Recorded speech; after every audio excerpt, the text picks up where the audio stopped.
प्रविश्य मम वाचमिमां प्रसुप्तां सञ्जीवयत्य किल शक्तिरस्वदाम्ना अन्यांश्च हस्तचरणश्रवणत्वकादि प्राणान्नमो भगवते पुरुषाय तुभ्यम् भवदवोष्णेन तातप्यमानान् भुवि परं नाथमप्रेक्षमाणान् भुवनमान्येन च अन्येन दोष्णा भवतु भीर्मा इति नः सान्त्वयन्तम् प्रणतवान् प्राणिनां प्राणभूतं प्रणतिभिः प्रीणये पूर्णबोधम् तपो विद्या विरक्त्यादि सद्गुणभोगाकरानहम् वादिराजगुरून् वन्दे हयग्रीवपदाश्रयान् मुकोऽपि यत्प्रसादेन मुकुन्दशयनायते राजराजायते रिक्तो राघवेन्द्रं तमाश्रये अनवद्यात्मचारित्रं वादिद्योतभास्करम् विद्यामान्यगुरुं वन्दे विद्याविद्योतभास्वरम् तपस्वाध्याय शुश्रूषा कृष्णपूजारतं मुनिम् विश्वेशमिष्टदं वन्दे परिव्राट् चक्रवर्तिनम्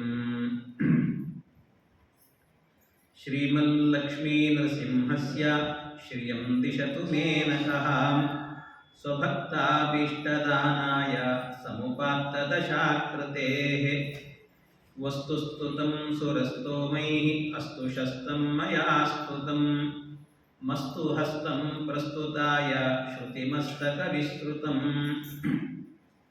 श्रीमदानन्दतीर्थेन्दुभासनं मम मानसे आशासे साधुशब्दार्था सरिदीशाभिवृद्धये श्रीराघवेन्द्ररत्नानां रसनारङ्गनर्तकी शब्दाम्बुदिशरज्योत्स्ना शरणं मम शारदा। श्रीगुरुभ्यो नमः। हरि ओಂ हरि ओಂ हरि ओಂ। ಗೌತಮ ವಂಶದಲ್ಲಿ ಮುಂದೆ ರಾಯರ ವಂಶವನ್ನು ಹೇಳುವಾಗ ಅವರ ಮುತ್ತಜ್ಜನಿಂದ ಆರಂಭ ಮಾಡಿದ್ದಾರೆ. ವೀಣಾ ಕೃಷ್ಣ ಭಟ್ರು ಅಂತ ಅವರ ಹೆಸರು. ವೀಣಾ ಕೃಷ್ಣ ಭಟ್ರು ವಿಜಯನಗರ ಸಾಮ್ರಾಜ್ಯದಲ್ಲಿ ಆಸ್ಥಾನ ವಿದ್ವಾಂಸರಾಗಿದ್ದರಂತೆ. ಅವರ ನಂತರ ವೀಣಾ ಕನಕಾಚಲ ಭಟ್ರು ಅಂತ ಬರ್ತಾರೆ. ವೀಣಾ ಕನಕಾಚಲ ಭಟ್ಟರು ಅಂದರೆ ಕನಕಾಚಲ ಭಟ್ರು ಅಂದರೆ ಒಳ್ಳೆ ಎತ್ತರದ ಗಾತ್ರ ಇತ್ತಂತೆ ಅವರದ್ದು, ಬಂಗಾರದ ಬಣ್ಣ. ಆದ್ದರಿಂದಲೇ ಅವರಿಗೆ ಹೆಸರು ಕನಕಾಚಲ ಭಟ್ಟ ಅಂತ.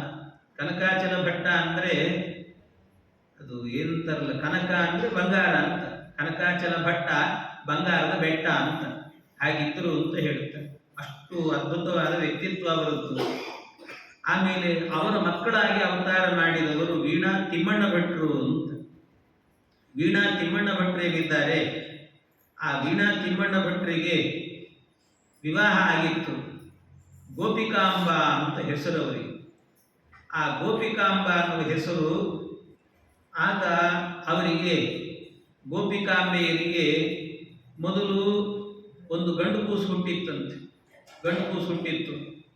ಆ ಗಂಡು ಕೂಸಿಗೆ ಗುರುರಾಜ ಅಂತ ಹೆಸರಿಟ್ಟಿದ್ರಂತೆ. ಗುರುರಾಜಾಚಾರ್ಯರು ಅಂತ, ಗುರುರಾಜ ಅಂತ ಹೆಸರು. ಇನ್ನೊಂದು ಆಮೇಲೆ ಒಂದು ಹೆಣ್ಣು ಕೂಸು ಹುಟ್ಟಿತ್ತು. ಆ ಹೆಣ್ಣು ಕೂಸು ಶ್ರೀನಿವಾಸ ದೇವರ ಅನುಗ್ರಹದಿಂದ ಹುಟ್ಟಿತು ಅಂತ ವೆಂಕಟಾಂಬ ಅಂತ ಹೆಸರಿಟ್ಟರಂತೆ.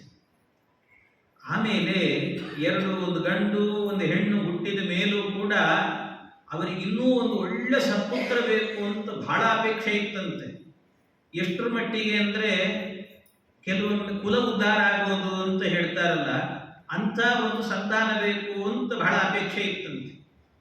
ಕೆಲವು ಮಕ್ಕಳನ್ನು ಪಡೆದರೆ ಅವರು ಬಹಳ ಚೆನ್ನಾಗಿ ಈ ವೇದಾಂತ ಸಾಮ್ರಾಜ್ಯಗಳಲ್ಲಿ ಅಲ್ಲಿ ಇಲ್ಲಿ ಚೆನ್ನಾಗಿ ಇದ್ದುಬಿಟ್ರು ಅಂತ ಆದರೆ ಅವರ ತಂದೆ ತಾಯಿಗಳು ಮತ್ತೇನು ಮಾಡಬೇಕಾಗಿಲ್ಲ, ಸಾಧನೆ ಮಾಡಬೇಕಾಗಿಲ್ಲ, ಅಂತ ಮಗನ ಪಡೆದದ್ರಿಂದಲೇ ಮೋಕ್ಷ ಆಗಿಬಿಡ್ತದೆ.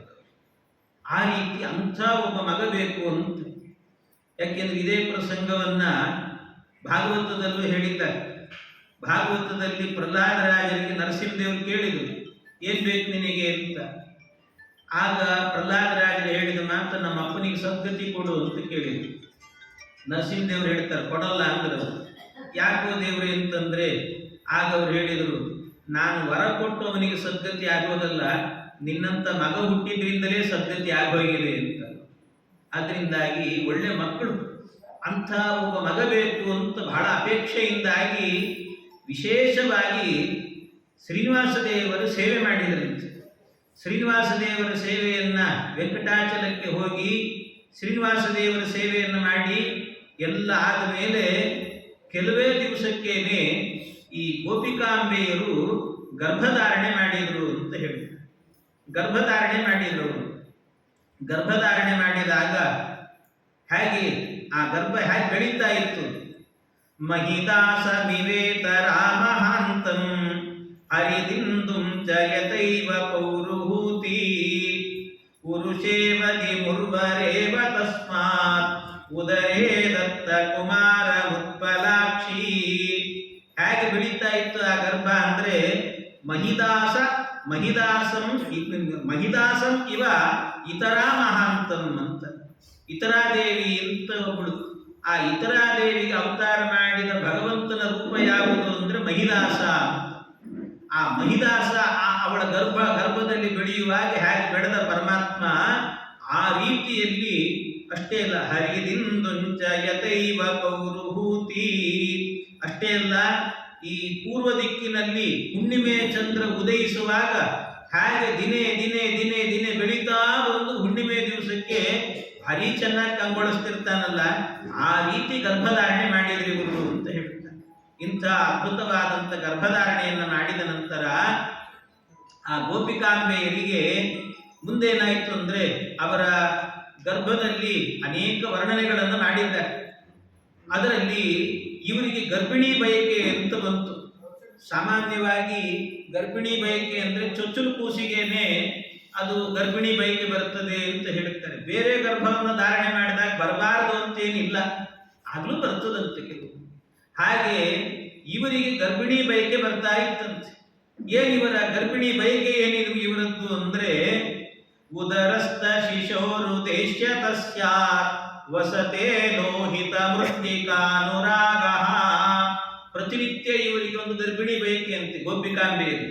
ಏನು ಬಯಕೆ ಅಂದ್ರೆ, ಹೋಗಿ ಏನು ಸಿಕ್ಕರಲ್ಲಿ ಹೋಗೋದು, ಕೆಮ್ಮಣ್ಣು ಸಿಕ್ಕರೆ ತಿಂತ ಕೊಡೋದು. ಕೆಮ್ಮಣ್ಣು ತಿಂತಾ ಇದ್ರಂತ. ಅವ್ರು ಹೇಳಿ ಯಾರೋ ಬೈದ್ರಂತೆ, ಏನ್ರಿ ಇದು ಸಣ್ಣ ಕೂಸಿದೆ ಹೊಟ್ಟೆ ಒಳಗೆ, ಈ ಕೆಮ್ಮಣ್ಣು ತಿಂದ್ರೆ ಏನಾಗ್ಲಿಕ್ಕಿಲ್ಲ, ಒಳಗಿನ ಕೂಸು, ಸುಮ್ಮನಿರಿ, ಹಂಗೆಲ್ಲ ಇನ್ಫೆಕ್ಷನ್ ಆಗ್ತದೆ, ಏನೇನೋ ಮಾಡ್ಲಿಕ್ಕೆ ಹೋಗ್ಬೇಡ್ರಿ ಅಂತಂದ್ರೆ ಇವ್ರು ಹೇಳ್ತಿದ್ರಂತೆ, ಇತಿ ತದ್ಘಟನಾಯ ಕಿನ್ನು ಶೋಣಾಂ ಮೃದಮಾಸೇವತ ಸಾದರ ಮೃಗಾಕ್ಷಿ. ಮೃತು ಅಂದ್ರೆ ಮಣ್ಣು ತಿಂತಾ ಇದ್ರೆ ಹೇಳಿದ್ರು ಬೇಡ ಅಂತ ಹೇಳಿದ್ರಂತೆ. ನಾನೇನ್ ಮಾಡಿ, ನನಗೆ ಗರ್ಭಿಣಿ ಬಯಕೆ ಇದು ಅಂದ್ರಂತ. ಗರ್ಭಿಣಿ ಬಯಕೆ ಅಂತ ಯಾಕಿಂತ ಬಯಕೆ ಅಂತ ಕೇಳಿದ್ರೆ ವ್ಯಾಖ್ಯಾನಕಾರ ಹೇಳ್ತಾರೆ, ಬೇರೆ ಏನಲ್ಲ, ಏನು ಅಂದ್ರೆ ಕೆಮ್ಮಣ್ಣು ತಿಂತಾ ಇದ್ರಲ್ಲ, ಆ ಕೆಮ್ಮಣ್ಣು ತಿನ್ನಬೇಕಾದ್ರೆ ಅದು ಯಾವಾಗಲೂ ಬಯಕೆ ಎನ್ನುವಂತಹದ್ದಿದೆಯಲ್ಲ, ಗರ್ಭಿಣಿಗೆ ಬರುವಂತಹದ್ದು, ಅದು ಕೂಸಿನ ಮೇಲೆ ಡಿಪೆಂಡ್ ಆಗಿರ್ತದಂತೆ. ಒಳಗೆ ಗರ್ಭದಲ್ಲಿ ಕೂಸಿರ್ತದಲ್ಲ, ಅದರ ಮೇಲೆ ಡಿಪೆಂಡ್ ಅದು. ಯಾಕೆ ಕೆಲವರಿಗೆಲ್ಲ ಗರ್ಭಿಣಿ ಬಯಕೆ ಅಂತ ತಿನ್ನಬಾರ್ದು ತಿಂತಿರ್ತಾರೆ. ಎಲ್ಲಿ ಸಿಕ್ಕರಲ್ಲಿ ನಿಂತಿರ್ತಾರೆ ನೋಡ್ರಿ, ದಾರಿಯಲ್ಲಿ ಅವೇನು ಅಂತಾರಲ್ಲ, ಇವು ಪೂರಿ ಅಂತಾರೆ, ಪಾನಿಪೂರಿ ಅಂತ ಅದನ್ನೆಲ್ಲ ತಿಂತಿರ್ತಾರೆ. ಅದನ್ನ ಅವನು ಏನಂತೀರ, ಅವನು ಎಷ್ಟು ಹೇಸಿಗೆ ಇರ್ತಾನೆ ಅಂತಂದ್ರೆ, ಅವನು ಆ ನೀರಲ್ಲಿ ಅದ್ದಿ ಕೊಡ್ತಿರ್ತಾನೆ. ಅದು ಎಷ್ಟು ಜನ ಕುಡಿದಿರ್ತಾರೋ, ಎಷ್ಟು ಜನ ತಿಂದಿರ್ತಾರೋ, ಅವನ ಕೊಂಕಳಿಗೆಲ್ಲ ಕೈ ಹಾಕೊಂಡು ಕೊಡ್ತಿರ್ತಾನೆ, ಇವು ಚೆನ್ನಾಗಿದೆ ಅಂತ ತಿಂತಿರ್ತಾರೆ.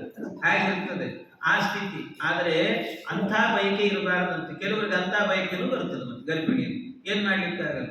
ಆದರೆ ಕೆಲವರಿಗೆ ಮಾತ್ರ ಇಂಥ ಬಯಕೆ, ಅದು ಆ ಮಗು ಸೂಚನೆ ಮಾಡ್ತಿತ್ತಂತೆ. ಏನನ್ನು ಸೂಚನೆ ಮಾಡ್ತಾ ಇತ್ತು ಅಂದ್ರೆ, ಗರ್ಭದಲ್ಲಿರುವಾಗಲೇ ಕೆಂಪಿಗಿರುವಂತಹ ಮಣ್ಣನ್ನು ತಿನ್ನೋದ್ರ ಮೂಲಕವಾಗಿ ಒಳಗಿಂದ ಹೇಳ್ತಿತ್ತಂತೆ ಕೂಸು, ಮುಂದೆ ನಾನು ಹುಟ್ಟಿದ ಮೇಲೆ ಕೆಂಪಿಗಿರುವಂತ ಖಾಲಿ ಬಟ್ಟೆಯನ್ನು ಉಟ್ಟುಕೊಂಡೇ ಓಡಾಡ್ತೀನಿ ನಾನು ಅನ್ನೋದನ್ನು ಸೂಚನೆ ಮಾಡ್ತಾ ಇತ್ತಂತೆ. ಅಂದ್ರೆ ಗರ್ಭದಲ್ಲೇನೆ ಅದನ್ನು ತೋರಿಸಿಕೊಡ್ತಿತ್ತಂತೆ. ಅದು ಅಂದ್ರೆ ಮುಂದೆ ನಾನು ಸನ್ಯಾಸಿ ಆಗ್ತೇನೆ ಅನ್ನುವಂತಹದ್ದನ್ನ ಮೊದಲೇ ತೋರಿಸ್ತಾ ಇತ್ತಂತೆ. ಈ ರೀತಿಯಲ್ಲಿ ಆ ಗರ್ಭದಲ್ಲಿರುವಂತಹ ಕೂಸು ಇನ್ನೂ ಎಂತ ಬಯಕೆ ಅಂತೀರಿ ಅವರಿಗೆ. ಹೇಗಿತ್ತು? ಭವನೇ ಭುವನಂ ಕೃಶಾನುತಪ್ತಂ ಪರಿಕ್ಲುಪ್ತಂ ನವಶಾತ ಕುಂಭ ಕುಂಭೈಃ ಅಪಹಾಯ ನದೀಪಯೋ ಹಿಮಾನಿ ಧವಲಂ ಕೇವಲಮೈಚ್ಛದಚ್ಚ ಬುದ್ಧಿಃ. ಇನ್ನು ಹೇಗಿತ್ತು ಅಂತಂದ್ರೆ ಅವರಿಗೆ ಬೇಕಾದಷ್ಟು ಶ್ರೀಮಂತಿಕೆ. ಕೃಷ್ಣದೇವರಾಯನ ಆಸ್ಥಾನದಲ್ಲೇನೆ ಒಂದು ದೊಡ್ಡ ವಿದ್ವಾಂಸರಾಗಿದ್ರು. ಅಂತ ವಿದ್ವಾಂಸರು ಅಂದ ಮೇಲೆ ಬೇಕಾದಷ್ಟು ಸಂಪತ್ತಿತ್ತು ಅವರಿಗೆ. ಎಷ್ಟು ಸಂಪತ್ತಿತ್ತು ಅಂತಂದ್ರೆ ಅವರ ತಂದೆಯವರಿದ್ದಾಗ, ರಾಯರ ತಂದೆಯವರಿದ್ದಾಗ ಎಷ್ಟು ಸಂಪತ್ತಿತ್ತು ಅಂತಂದ್ರೆ ಮನೆಯಲ್ಲಿ, ಬಚ್ಚಿನ ಮನೆಯಲ್ಲಿ ಸ್ನಾನ ಮಾಡಲಿಕ್ಕೆ ಅಂತ ಒಂದು ತಂಬಿಗೆ ಇಟ್ಟಿದ್ರಂತೆ. ಯಾವುದು ಅಂತಂದ್ರೆ ಬಂಗಾರದ ತಂಬಿಗೆ ಇಟ್ಟಿದ್ರಂತೆ. ಬಂಗಾರದ ತಂಬಿಗೆ ಅಂತ ಹೇಳಿ ನವಶಾತ ಕುಂಭ ಕುಂಭೈಹಿ, ಒಳ್ಳೆ ಕುಂಭ, ಅದು ಬಂಗಾರದ ಕುಂಭ ಇಟ್ಟಿದ್ರಂತೆ. ನಮ್ಮ ಮನೆಗಳಿಗೆ ಬಂದ್ರೆ ಪ್ಲಾಸ್ಟಿಕ್ ಮಗ್ಗಿರುವುದಿಲ್ಲ ಸರಿಯಾಗಿ, ಅಂತದ್ರಲ್ಲಿ ಬಂಗಾರದ ಒಂದು ತಂಬಿಗೆನೆ ಇಟ್ಟಿದ್ರಂತೆ ಸ್ನಾನಕ್ಕೆ ಅಂತ. ನಿತ್ಯವೂ ಕೂಡ ಬಿಸಿ ನೀರು ಮನೆಯಲ್ಲಿ ಬೇಕಾದಾಗ ಚೆನ್ನಾಗಿ ಒಲೆ ಉರಿ ಹಾಕಿ ಕಾಯಿಸ್ತಿದ್ರಂತೆ. ನೀವು ಅದು ಅಂದ್ರೆ ಹಳಬರಿಗೆ ಗೊತ್ತಿರುತ್ತದೆ, ಈಗಿನ ಹುಡುಗರಿಗೆ ಅದು ಪರಿಚಯನೂ ಇರೋದಿಲ್ಲ. ನೀರು ಕಾಯಿಸೋದು ಅಂತಂದ್ರೆ ಕಟ್ಟಿಗೆ ಒಲೆಯಲ್ಲಿ ಹಾಕಿ ಹಂಡೆಯಲ್ಲಿ ಕಾಯಿಸ್ತೀವಿ ನೋಡಿ, ಆ ನೀರಿನ ಹಿತ ನಿಮಗೆ ಈ ಗೀಸರು ಪಾಸರು ಏನು ಹಾಕಿದ್ರು ಸಿಗೋದಿಲ್ಲ. ಆ ಹಿತ ನಿಮಗೆ ಅದೊಂದು ಅದು ಅದು ಆನಂದವೇ ಬೇರೆ ಇರ್ತದದು, ಆ ಹಂಡೆಯಲ್ಲಿ ಕಾಯಿಸುವಂತ. ಹಾಗೆ ಹಂಡೆ ನೀರನ್ನು ಕಾಯಿಸ್ತಾ ಇದ್ರಂತೆ. ಆದ್ರೆ ಇಷ್ಟೆಲ್ಲ ಮನೆಯಲ್ಲಿ ವ್ಯವಸ್ಥೆ ಇದ್ರು ಕೂಡ ಇವರು ಇದ್ದದ್ದು ಕುಂಭಕೋಣದ ಹತ್ರ, ತಂಜಾವೂರು ಅಂತ, ಅಲ್ಲಿ ಹತ್ರದಲ್ಲಿ ಇದ್ರು. ಅಲ್ಲಿ ಏನ್ ಮಾಡ್ತಿದ್ರಂತೆ, ಪ್ರತಿನಿತ್ಯವೂ ಕೂಡ ಇಷ್ಟೆಲ್ಲ ಇದ್ರೂ ಕೂಡ ಅಪಹಾಯ ನದಿ ಪಯೋ ಹಿಮಾನಿ ಧವಲಂ ಕೇವಲಮೈಚ್ಛದಚ್ಚ ಬುದ್ಧಿಃ.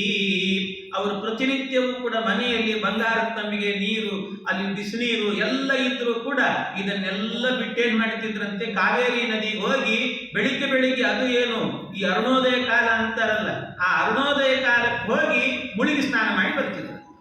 ಏನ್ ಹೇಳಿದ್ರು? ಯಾಕೆ ಹೀಗೆ ಮಾಡ್ತೀರಿ ಅಂತ ಕೇಳಿದ್ರೆ ಅವ್ರು ಮತ್ತೆ ಹೇಳುವಂತೆ, ನಾನೇನ್ ಮಾಡ್ಲಿ, ನನ್ನ ಗರ್ಭಿಣಿ ಬಯಕೆ ಇದು ಅಂತಿದ್ರಂತೆ. ಏನು ಗರ್ಭಿಣಿ ಬಯಕೆ ಅಂತಂದ್ರೆ ಆ ಒಳಗಿರೋ ಕೂಸೆ ಹೇಳ್ತಾ ಇತ್ತು ಅಂತ ಅರ್ಥ. ಮುಂದೆ ನಾನು ಕೂಡ ಸನ್ಯಾಸಿ ಆಗ್ತೇನೆ, ಪ್ರತಿನಿತ್ಯ ನದಿ ಸ್ನಾನ, ಅವಗಾಹ ಸ್ನಾನವನ್ನು ಮಾಡುತ್ತೇನೆ ಅನ್ನೋದನ್ನ ಅಲ್ಲೇ ಹೇಳ್ತಿತ್ತಂತ ಆ ಕೂಸು.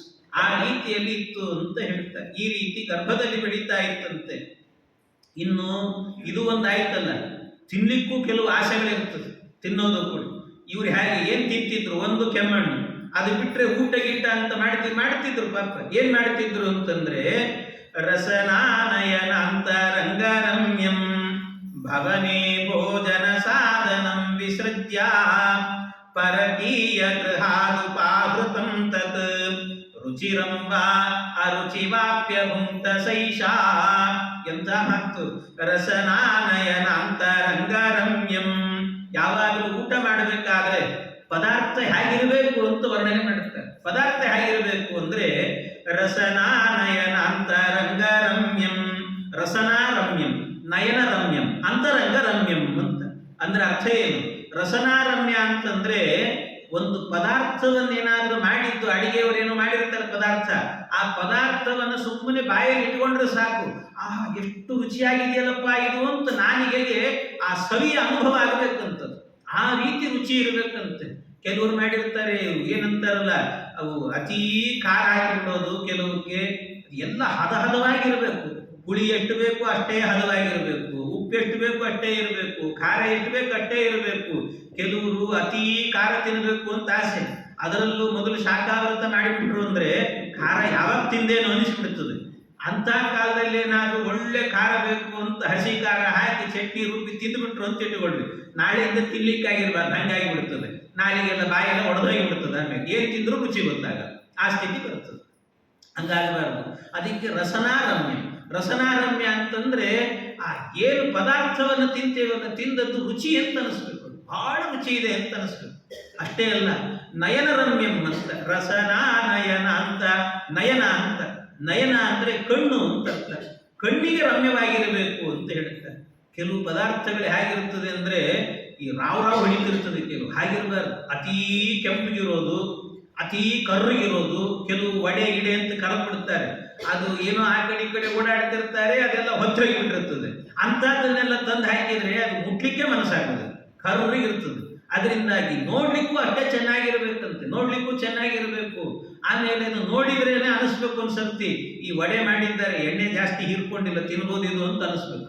ಇಲ್ಲ ಅಂದ್ರೆ ಮೇಲ್ಮೇಲೆ ಎಣ್ಣೆ ಜಿನುಗುತ್ತಾ ಇದ್ರೆ ಆಮೇಲೆ ಅದನ್ನ ಹಿಂಡ್ಕೊಂಡು ತಿನ್ಬೇಕಾಗ್ತದೆ, ಆ ಸ್ಥಿತಿ ಬರ್ತದೆ. ಹಾಗಾಗಬಾರದು.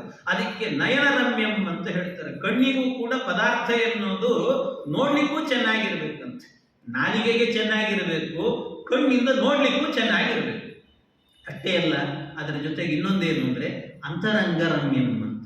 ಅಂತರಂಗರಮ್ಯಂ ಅಂದ್ರೆ ಆ ಪದಾರ್ಥವನ್ನು ತಿಂದಾಗ ಮನಸ್ಸಿಗೆ ಹಿತ ಅನಿಸ್ಬೇಕು. ನಾವು ತಿಂದದ್ದು ವಿಷ್ಣು ನೈವೇದ್ಯ, ರಾಯರ ಹಸ್ತೋದಕ್ಕಾಗಿದೆ, ಅವರ ಪ್ರಸಾದ ತಿಂತಾ ಇದ್ದೇವೆ ನಾವು ಅಂತ ಆ ಭಾವ ಒಳಗಡೆ ಹುಟ್ಟಬೇಕಂತೆ. ಅಕಸ್ಮಾತ್ ಕೆಲವೊಮ್ಮೆ ಏನಾಗಿಬಿಡುತ್ತೆ, ಅಂತರಂಗಕ್ಕೆ ರಮ್ಯ ಆಗಲ್ಲ. ಅದು ನೋಡ್ಲಿಕ್ಕೂ ಚೆನ್ನಾಗಿರುತ್ತದೆ, ತಿನ್ಲಿಕ್ಕೂ ಚೆನ್ನಾಗಿರುತ್ತದೆ. ಎಲ್ಲೋ ಕೆಲವು ಕಡೆ ಏನಾಗಿಬಿಡ್ತದೆ ಅಂದ್ರೆ ಬಿಸ್ನೆಸ್ ಅಂತ ಆಗಿಬಿಡ್ತದಲ್ಲ, ಅಂತಹ ಸಂದರ್ಭ ಬಹಳ ಕಷ್ಟ. ಯಾವುದೋ ಮಟ್ಟದಲ್ಲಿ ಅನೇಕ ವಿದ್ವಾಂಸರನ್ನೆಲ್ಲ ಕರೆದು ಮಾಡಿ ಊಟಕ್ಕೆ ಕೂಡಿಸ್ಬಿಟ್ಟಿದ್ರಂತೆ. ಎಲ್ಲ ಊಟಕ್ಕೆ ಕೂಡಿಸಿದ್ರು, ಬಹಳ ಮೈಸೂರು ಪಾಕು, ತುಪ್ಪದ ಮೈಸೂರು ಪಾಕು ಅಂತ ಮಾಡಿದ್ರು. ಪಾಪ ಎಲ್ಲ ಮಾಡಿ ಬಡಿಸಿದ್ರು. ಬಡಿಸಿ ಇನ್ನೇನು ವಿದ್ವಾಂಸರಿಗೆ ಇನ್ನೊಂದು ಸರ್ತಿ ಕೇಳಬೇಕು ಅಂತ ಯಾರೋ ವಿದ್ವಾಂಸರು 4 ಜನಕ್ಕೆ ಚೆನ್ನಾಗಿತ್ತು ಹಾಕ್ರಿ ಅಂತ ಕೇಳಿಬಿಟ್ರು. ಇಲ್ಲ, ಖಾಲಿ ಆಗೋಗಿದೆ, ಏನ್ ಮಾಡಬೇಕು? ಪಕ್ಕದಲ್ಲಿ ಯಾವುದೋ ಬೇಕರಿ ಇತ್ತಂತ ಅಲ್ಲಿ ಹಿಡ್ಕೊಂಡು ತಂದು ಹಾಕಿದ್ರು. ಆದರೆ ಆಮೇಲೆ ಅವ್ರಿಗೆ ಗೊತ್ತಾಗ್ತದಲ್ಲ, ಗೊತ್ತಾಯ್ತು ಅಂದ್ರೆ ಅಂತರಂಗಕ್ಕೆ ಎಂಥದ್ದನ್ನು ತಿನ್ನಿಲ್ಲಪ್ಪ ನಾನು, ಇದು ವಿಷ್ಣು ನೈವೇದ್ಯ ಅಲ್ಲ, ನಾನು ಮತ್ತೆ ಶುದ್ಧ ಆಗಬೇಕು, ಪಂಚಗವ್ಯ ಕುಡಿಬೇಕು ಅಂತ ಅನಿಸ್ತದೆ. ಹಾಗಾಗಬಾರದು. ಅಂತರಂಗ ರಮ್ಯಂ ಅಂತ ತಿಂದ ಪದಾರ್ಥ ಎನ್ನುವಂತಹದನ್ನು ತಿಂದಾಗ ನಮಗೆ ಹಿತವಾದನ್ನು ತಿಂದಿದ್ದೇನೆ ನಾನು ಅಂತ ಅನಿಸ್ಬೇಕು. ಇಂಥ ಪದಾರ್ಥಗಳು ಗೋಪಿಕಾಂಬೆಯರ ಮನೆಯಲ್ಲಿ ಬೇಕಾದಷ್ಟಿತ್ತಂತೆ, ಹೇರಳವಾಗಿತ್ತಂತೆ. ರಸನಾನಯನ ಅಂತರಂಗರಮ್ಯಂ ಭವನೆ ಭೋಜನ ಸಾಧನಂ ವಿಹಾಯ. ಬೇಕಾದಷ್ಟು ಪದಾರ್ಥಗಳಿತ್ತು. ಅಷ್ಟು ಪದಾರ್ಥಗಳಿದ್ರೂ ಕೂಡ ಇವರೇನ್ ಮಾಡ್ತಿದ್ರಂತೆ, ಪ್ರತಿನಿತ್ಯವೂ ಕೂಡ ಗೋಪಿಕಾಂಬೆಯರು ಪರಕೀಯ ಗೃಹಾದುಪಾಹೃತಂ ತತ್, ಯಾವಾಗಲೂ ಪ್ರತಿನಿತ್ಯ ಏನ್ ಮಾಡೋರಂತೆ, ಬೇರೆಯವ್ರ ಮನೆಗೆ ಹೋಗೋದಂತೆ. ಮನೆ ಮುಂದೆ ನಿಂತುಕೊಂಡು ಭಿಕ್ಷಾಂದೇಹಿ ಅಂತ ಕೇಳ್ತಿದ್ರು. ಬೇಕಾದಷ್ಟು ಮನೆಯಲ್ಲಿ ಸಂಪತ್ತಿದೆ, ಅಡಿಗೆ ಮಾಡಿ ಹಾಕ್ತಿದ್ರು. ಇಷ್ಟೆಲ್ಲ ಇದ್ರೂ ಕೂಡ ಇನ್ನೊಬ್ಬರ ಮನೆಗೆ ಹೋಗೋದು, ಭಿಕ್ಷೆ ಕೊಡ್ರಿ ಅಂತ ಕೇಳೋದಂತೆ, ಭಿಕ್ಷಾಂದೇಹಿ ಅಂತ ಕೇಳು. ಹೀಗೆ ಭಿಕ್ಷಾಂದೇಹಿ ಅಂತ ಕೇಳಿ ಅವ್ರೇನೋ ಒಂದಷ್ಟು ಅನ್ನ ಕೊಡ್ತಿದ್ರಂತೆ. ಆ ಅನ್ನ ರುಚಿ ಇರುತ್ತದೋ ಇಲ್ಲವೋ ಏನು ಅಂತ ಗೊತ್ತಿಲ್ಲ, ಆದ್ರೆ ಅದನ್ನು ತಿಂದ್ರೆ ಮಾತ್ರ ಬಹಳ ಆನಂದವಾಗ್ತಿತ್ತಂತೆ. ರುಚಿರಂಬ ಅರುಚಿ ವಾಪ್ಯ ಭುಂಕ ಸೈಷಾ, ನಿತ್ಯ ತಿಂತಿದ್ರು ಹೀಗೆ. ಯಾಕೆ? ಮನೆಯಲ್ಲೇ ಬೇಕಾದಷ್ಟು ಪದಾರ್ಥ ಇದೆ, ಬಯಕೆ ಏನಾಗಿದ್ರೆ ಮನೆಯಲ್ಲಿ ಹೇಳಿದ್ರೆ ಮಾಡಿ ಹಾಕ್ತಾರೆ. ಯಾಕಲ್ಲಿ ಹೋಗ್ತೀನಿ ನೀನು ಅಂತಂದ್ರೆ ನನ್ನ ಗರ್ಭಿಣಿ ಬಯಕೆ ಅಂತಿದ್ರು. ಗರ್ಭಿಣಿ ಬಯಕೆ ಏನ್? ಗರ್ಭಿಣಿ ಬಯಕೆ ಅಂದ್ರೆ ಒಳಗಿರುವ ಕೂಸು ಹೇಳ್ತಾ ಇತ್ತಂತೆ, ನಾನು ನಮ್ಮ ಮನೆ ಅಂತ ಮಾಡಿಕೊಂಡು ಊಟ ಮಾಡಲ್ಲ, ಯಾವಾಗಲೂ ಕೂಡ ಭಕ್ತರು ಕರೆದ ಕಡೆಗೆ ಹೋಗಿ ಭಿಕ್ಷಾ ಸ್ವೀಕಾರ ಮಾಡ್ತೇನೆ ನಾನು ಅನ್ನೋದನ್ನ ಆ ಮಗುವೇ ಹೇಳ್ತಿತ್ತಂತೆ ಒಳಗಡೆ ಇದ್ದಾಗಲೇ. ಆ ರೀತಿ ಇದ್ದಂತ ಕೂಸು ಅಂದ್ರೆ ನಾನೇ ರಾಘವೇಂದ್ರ ಸ್ವಾಮಿಗಳು ಅಂತ ತಲೆ ತೋರಿಸ್ಬಿಡ್ತಿರ್ತದು, ಸನ್ಯಾಸಿ ನಾನು ಅಂತ. ಹಾಗೆ ಆ ರೀತಿ ಇಂಥ ಊಟ ಇತ್ತವರ ಮನೆಯಲ್ಲಿ ಅಂತ ಹೇಳ್ತಾರೆ. ಇನ್ನೂ ಅವರ ಗರ್ಭಿಣಿ ಬಯಕೆ ಹೇಗಿತ್ತು, ಇನ್ನೂ ಕೆಲವೆಲ್ಲ ಹೇಳುತ್ತಾರೆ ಹೇಗಿತ್ತು ಅವರ ಬಯಕೆ ಅಂತಂದ್ರೆ, ವಿದುಷಿ ವಿವಿಧಾಗತಾವಿತೇನೆ ವಿಹಗಾದೀಶ್ವರ ವಾಹನಾಹ್ವಯಾಂತ ವದತಿ ಸ್ಮ ವದಾವದಾಬಲಾನಾಂ ವಸತಿ ಸ್ಮಾಸನಗೇ ವಸಂತತಂ ಸಾ. ಏನು ಅದ್ಭುತ! ರಾಘವೇಂದ್ರ ವಿಜಯದ ಆ ಕಥೆನೂ ಅಷ್ಟೇ ಅದ್ಭುತ. ಆ ಶ್ಲೋಕಗಳ ಧಾಟಿ ಇದೆಯಲ್ಲ, ಅದನ್ನು ಕೇಳೋದು ಒಂದು ಆನಂದ ಆಗ್ತದೆ, ಅದಕ್ಕೆ ಖುಷಿ ಆಗ್ತದೆ, ಒಂದು ಸರ್ತಿ ಸಂತೋಷ ಆಗ್ತದೆ. ಆ ರೀತಿ ಅವ್ರು ಏನ್ ಮಾಡ್ತಿದ್ರಂತೆ, ಅವ್ರಿಗೊಂದು ಇನ್ನೊಂದು ಗರ್ಭಿಣಿ ಬಯಕೆ ಇತ್ತಂತ. ಏನು? ಅವರು ಸಾಮಾನ್ಯ ವ್ಯಕ್ತಿ ಅಲ್ಲ, ಗೋಪಿಕಾಂಬೆಯರು ಅಂದ್ರೆ ದೊಡ್ಡ ಸಂಸ್ಕೃತ ವಿದುಷಿ, ಒಳ್ಳೆ ಸಂಸ್ಕೃತ ಜ್ಞಾನ ಇತ್ತಂತೆ ಅವರಿಗೆ, ಒಳ್ಳೆ ವಿದುಷಿ ಆಗಿದ್ರಂತೆ. ಅಂತ ವಿದುಷಿ ಆಗ್ಲಿಂದಲೇ ಏನ್ ಮಾಡ್ತಿದ್ರಂತೆ, ಅವ್ರ ಬಯಕೆ ಅಂತ ಅಂದ್ಕೊಂಡು ಒಂದೊಂದು ಸಂಘ ಕಟ್ತಿದ್ರಂತೆ, ಭಜನಾ ಸಂಘ ಅಂತ. ಇವತ್ತು ನೋಡ್ರಿ ಎಲ್ಲಿ ತನಕ ಅಂತಂದ್ರೆ ಭಜನಾ ಸಂಘ, ಒಂದು ರಾಯರ ಮಠ ಇದೆ ಅಂದ ಮೇಲೆ ಒಂದು ಭಜನಾ ಸಂಘ ಇರಲೇಬೇಕು ಅಂತ ಅರ್ಥ. ಇಲ್ಲ ಅಂದ್ರೆ ಮಠ ಆಗೋದಿಲ್ಲ. ಮತ್ತೆ ನೀವು ಎಲ್ಲಿ ಹೋದ್ರೂ ಕೂಡ ಒಂದು ಭಜನಾ ಸಂಘ ಇದ್ದೇ ಇರ್ತದೆ, ಅಲ್ಲಿ ಒಂದು ಭಜನಾ ಸಂಘ. ಯಾಕೆ ಅಂತಂದ್ರೆ ಆ ಕೂಸು ಗರ್ಭದಲ್ಲಿದ್ದಾಗಲೇನೆ ತನ್ನ ಬಯಕೆ ತೋರಿಸ್ತಿತ್ತಂತೆ, ನಾನು ಮುಂದೆ ಎಲ್ಲಿ ಹೋದ್ರೂ ಕೂಡ ಒಂದು ಭಜನಾ ಸಂಘವನ್ನು ತಯಾರು ಮಾಡ್ತೇನೆ ಅಂತ ತೋರಿಸ್ತಿತ್ತಂತ. ಆದ್ರಿಂದ ಅವರ ತಾಯಿ ಏನು ಮಾಡಿದ್ರಂತೆ, ಭಜನಾ ಸಂಘಗಳನ್ನು ಕಟ್ತಿದ್ದಂತೆ. ಭಜನಾ ಸಂಘಗಳನ್ನು ಕಟ್ಟಿ ಏನ್ ಮಾಡೋರು, ಅವರಿಗೆಲ್ಲ ಕೂಡಿಸ್ಕೊಂಡು ಹಾಡು ಗೀಡೆಲ್ಲ ಹೇಳಿ ಕಡೆಗೇನ್ ಮಾಡ್ತಿದ್ರಂತೆ, ತಾವೇ ರಾಮಾಯಣ ಭಾಗವತ ಈ ಕಥೆಗಳನ್ನೆಲ್ಲ ಹೇಳ್ತಿದ್ರಂತೆ, ತಾವೇ ಉಪನ್ಯಾಸ ಮಾಡೋದು. ವಿದುಷಿ ವಿವಿಧಾ ಕಥಾವಿತೇನೆ ವಿಹಗಾದೀಶ್ವರ ವಾಹನಾತ್ವಯಾಂಕ. ವಿಹಗಾದೀಶ್ವರ, ವಿಹಗ ಅಂತಂದ್ರೆ ಹದ್ದು, ಅಂದ್ರೆ ಗರುಡ. ಆ ಗರುಡನ ಮೇಲೆ ಕೂತ್ಕೊಂಡು ಹೋಗುವಂತ ಏನು ಭಗವಂತ ಇದ್ದಾನಲ್ಲ, ಅವನ ಕಥೆಗಳನ್ನ ವಿವಿಧ ಕಥಾವಿತೇನೆ ಅಂತ ಹೇಳ್ತಾರೆ. ನಿತ್ಯವೂ ಕೂಡ ವಿವಿಧವಾಗಿ ಅನೇಕ ವಿಧವಾಗಿ ಆನಂದ ಆಗಬೇಕು ಆ ರೀತಿ ಕಥೆಗಳನ್ನು ಹೇಳ್ತಿದ್ರಂತೆ. ಅಂದ್ರೆ ಅದರ ಮೂಲಕ ಮಗು ಸೂಚನೆ ಮಾಡ್ತಾ ಇತ್ತಂತೆ, ತಾಯಿ ಕಥೆ ಹೇಳುವಂತ ಬಯಕೆಯನ್ನು ವ್ಯಕ್ತಪಡಿಸೋದ್ರ ಮೂಲಕವಾಗಿ ನಾನು ಮುಂದೆ ರಾಮದೇವರ ಕಥೆ, ಭಾಗವತ ಕಥೆಯನ್ನ, ಕೃಷ್ಣನ ಕಥೆಯನ್ನ ಹೇಳ್ತೇನೆ ಅನ್ನೋದನ್ನ ತೋರಿಸಿಕೊಡ್ತಾ ಇತ್ತು ಅಂತ. ಇದೆಲ್ಲ ಗರ್ಭಿಣಿ ಬಯಕೆ ಆಗಿತ್ತು ಅಂತ ಅವರದನ್ನೆಲ್ಲ ವರ್ಣನೆ ಮಾಡಿದ್ದಾರೆ. ಹೀಗೆ ಆ ಗೋಪಿಕಾಂಬೆಯರು ಬಹಳ ವಿಚಿತ್ರವಾಗಿದ್ದಂತ ತಾಯಿಯವರು ಅಂತ ಹೇಳ್ತಾರೆ. ಹೀಗೆ ಆ ಗರ್ಭ ಬೆಳೀತಾ ಹೋಯ್ತಂತೆ.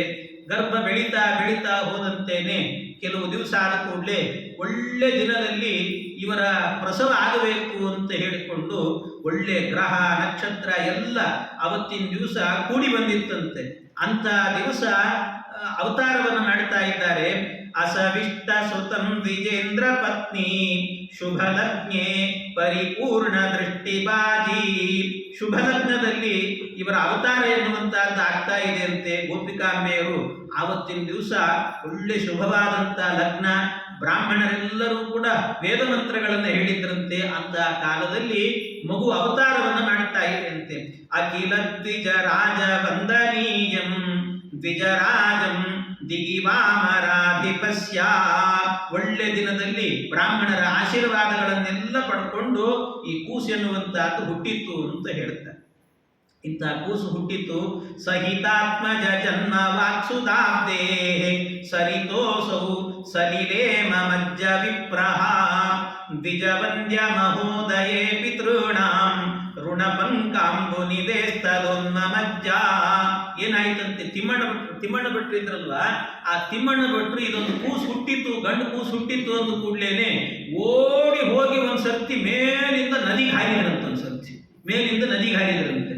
ಇದು ನಿಜವಾಗ್ಲೂ ತಂದೆಯಾದವನು ಮಾಡಬೇಕಾದಂತಹದ್ದು ಅಂತ ಹೇಳ್ತಾರೆ. ಒಂದು ಗಂಡು ಕೂಸು ಹುಟ್ಟಿತ್ತು ಅಂತಾದ್ರೆ ಓಡಿ ಹೋಗಿ ಒಂದ್ಸರ್ತಿ ನದಿನೋ ಅಥವಾ ಕೆರೆನೋ ಬಾವಿನೋ ಏನಿರ್ತದೆ ಅದು ಹಾರ್ಬೇಕಂತ ಒಂದ್ಸರ್ತಿ. ಅಂದ್ರೆ ಆ ಸಂತೋಷ, ಅದು ಮಂಗಳ ಸ್ನಾನ ಅಂತ ಹೇಳ್ತಾರೆ. ಆ ಮಂಗಳ ಸ್ನಾನ ಅಂತ ಅನ್ಕೊಂಡು ಹಾರ್ಬೇಕು ಅದಕ್ಕೆ ಒಂದ್ಸರ್ತಿ ಅಂತ. ಮತ್ತೆ ಈಜ್ ಬಂದ್ರೆ ಹಾರ್ಬೇಕು, ಬರದಿದ್ರೆ ಹಾರಿ ಮತ್ತೆ ಒದ್ದಾಡಬಾರ್ದು. ಆಮೇಲೆ ಆಚಾರ್ಯ ಹೇಳೋದಂತ ಹಾರಿ ಬಿಡೋದು, ಆಮೇಲೆ ಈಜ್ ಬರದೆ ಒದ್ದಾಡಿದ್ರೆ ಏನ್ ಮಾಡೋದು, ಹಂಗಾಗಬಾರ್ದು. ಈಜ್ ಬರ್ತಿದ್ರೆ ಹಾರಬೇಕು ಅಂತ ಹೇಳಿದ್ದಾರೆ. ಹಾಗೆಯೇ ಹಾರಬೇಕಂತೆ. ಅದನ್ನು ಹಾರಿದಾಗ ಏನಾಗತ್ತಂತೆ, ಪಿತೃಗಳ ಋಣ ಎನ್ನುವುದು ಪರಿಹಾರ. ಅಂದ್ರೆ ಮೇಲಿನಿಂದ ಹಾರಿದಾಗ ಆ ನೀರೇನಿದೆ ಅಲ್ವ, ನೀರು ಮೇಲಕ್ಕೆ ಸಿಡಿತದಂತೆ. ಅದು ಎಷ್ಟು ಎತ್ತರಕ್ಕೆ ಆ ನೀರು ಸಿಡಿತದೋ ಸ್ವರ್ಗದಲ್ಲಿ ಅಷ್ಟು ಎತ್ತರಕ್ಕೆ ಹೋಗ್ತಾರಂತೆ ಪಿತೃಗಳೆಲ್ಲರೂ ಕೂಡ ಅಂತ ಹೇಳ್ತಾರೆ. ಆದ್ರಿಂದ ಪಿತೃಋಣವನ್ನು ತೀರಿಸಿದಂತೆ ಅಂತ. ಯಾಕೆಂದ್ರೆ ಒಂದು ಗಂಡು ಕೂಸು ಹುಟ್ಟಿತ್ತು ಅಂದ್ರೆ ಮುಂದಿನ ಪಿತೃಗಳಿಗೆಲ್ಲರಿಗೂ ಕೂಡ ಶ್ರಾದ್ದಾದಿಗಳಿಂದ ತಿಲತರ್ಪಣ ಸಿಗ್ತದೆ ಅವರಿಗೆ.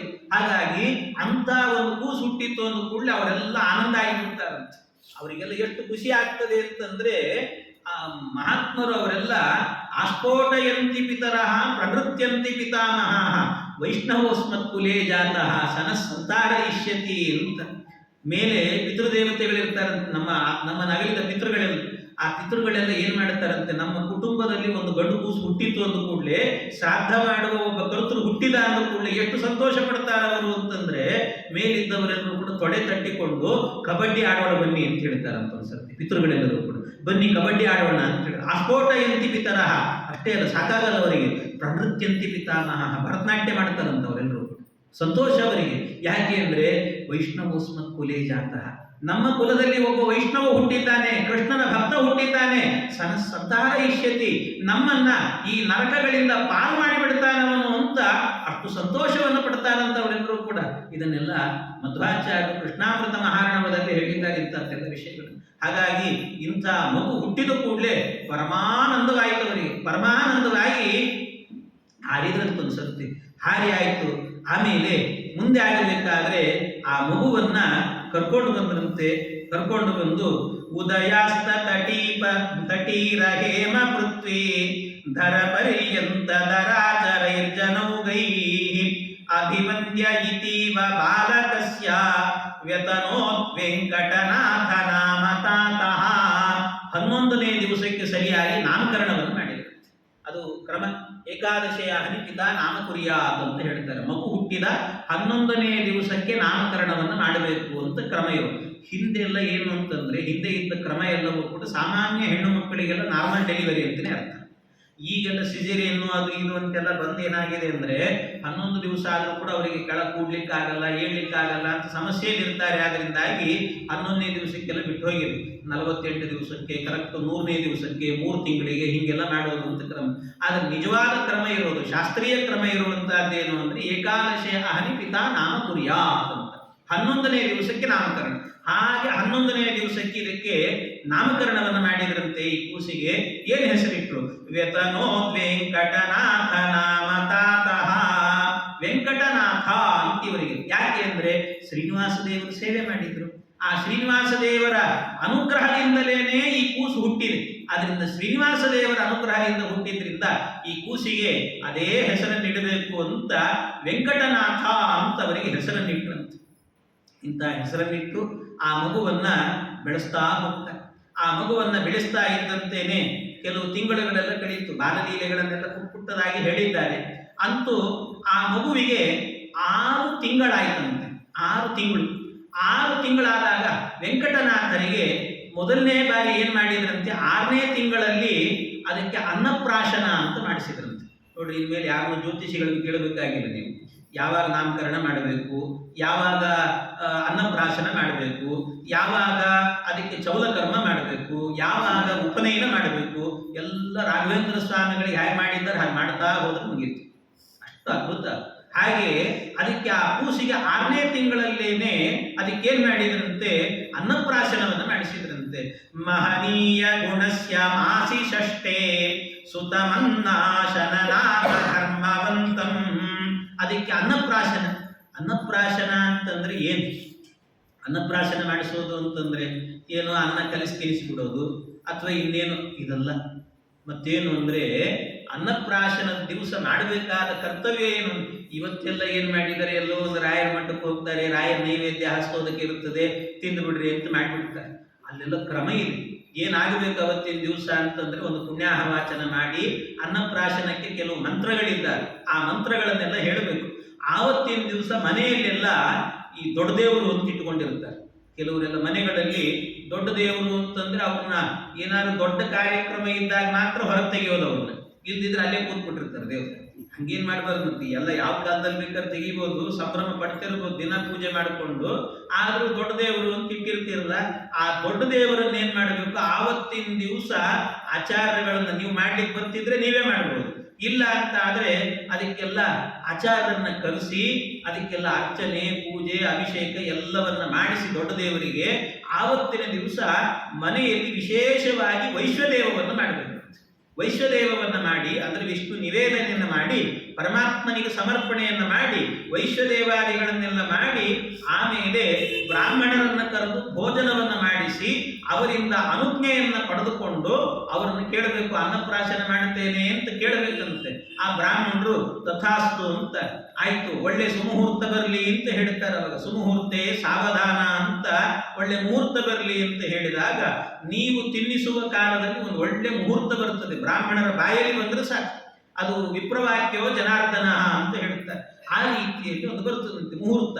ಆ ಮುಹೂರ್ತದಲ್ಲಿ ಮೊದಲ ಬಾರಿಗೆ ಗುಡ ಅಥವಾ ಜೇನುತುಪ್ಪ, ಗುಡ ಅಂದ್ರೆ ಬೆಲ್ಲ ಅಥವಾ ಜೇನುತುಪ್ಪ, ಅದನ್ನು ಮಿಶ್ರಣ ಮಾಡಿದಂತ ಅನ್ನವನ್ನ ಸ್ವಲ್ಪ ಬಂಗಾರದ ಉಂಗುರ ಇರ್ತದಲ್ಲ ಅದರಿಂದ ಮೊದಲಿಗೆ ಏನ್ ಮಾಡಬೇಕು ಅಂದ್ರೆ ಜೇನುತುಪ್ಪವನ್ನ ಮಾತ್ರ ಮುಟ್ಟಿಸ್ಬೇಕಂತೆ. ಬಂಗಾರದ ಉಂಗುರದಿಂದ ನಾಲಿಗೆಗೆ ಮುಟ್ಟಿಸಿ ಆದ ನಂತರ ಆಮೇಲೆ 1-2 ತುತ್ತನ್ನ ಸಾಂಕೇತಿಕವಾಗಿ ತಂದೆಯಾದವನ್ನು ತಿನ್ನಿಸ್ಬೇಕು.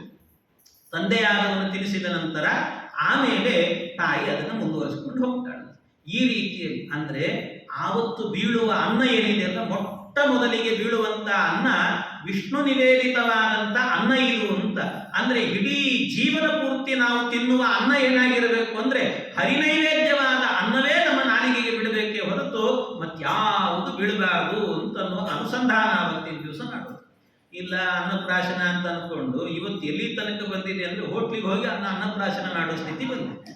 ಏನು ಅನ್ನಪ್ರಾಶನ ಮಾಡ್ತೀರಲ್ಲಿ ಹೇಳ್ರಿ ಅಲ್ವಾ? ಅಂಥದ್ದಾಗಬಾರದು, ಅಂಥ ಸಂಸ್ಕಾರ ಬರಬಾರದು, ಇದು ಇರಬೇಕು ಅಂತ ಹೇಳ್ತಾರೆ. ಇಂತಹ ಸಂಸ್ಕಾರವನ್ನು ಕೊಟ್ಟು ಬೆಳೆಸಬೇಕು. ಹಾಗೆ ಆ ಕೂಸಿಗೆ ಏನು ಮಾಡಿದ್ರಂತೆ, ಮಹನೀಯ ಗುಣಸ್ಯ ಮಾಸಿ ಷಷ್ಟೇ ಸುತಮನ್ನಾಶನ ನಾಮ ಧರ್ಮವಂತಂ, ಅನ್ನಪ್ರಾಶನವನ್ನು ಮಾಡಿಸಿದರು ಅಂತ. ಆಮೇಲೆ ಅನ್ನಪ್ರಾಶನ ಆದ ನಂತರ ಮುಂದೆ ಅವರಿಗೆ ಸುಮಾರು ಒಂದು 3 ವರ್ಷ ಆಯಿತಂತೆ. 3 ವರ್ಷ ಆದಾಗ ಚೌಲಕರ್ಮವನ್ನು ಮಾಡಿಸಿದ್ರು, ತಲೆ ಕೂದಲೆಲ್ಲ ತೆಗೆಸಿದ್ರು, ಚೌಲಕರ್ಮವನ್ನು ಮಾಡಿ. ಆ ಚೌಲ ಅಲ್ಲಿ ತನಕ ಜಡೆ ತನಕ ಬಿಟ್ಟಿತ್ತಂತ, ಕೂಸು ಜಡೆ ತರ ಬಿಟ್ಟಿತ್ತು. ಅಂತೂ ಅದು 3ನೇ ವರ್ಷಕ್ಕೆ ಅತನಿಷ್ಠ ತತಸ್ತೃತೀಯ ವರ್ಷೇ ಚತುರಸ್ಯಾಸ್ಯ ಚಕಾರ ಚೌಲಕರ್ಮ, ಚೌಲಕರ್ಮವನ್ನು ಮಾಡಿದ್ರಂತೆ.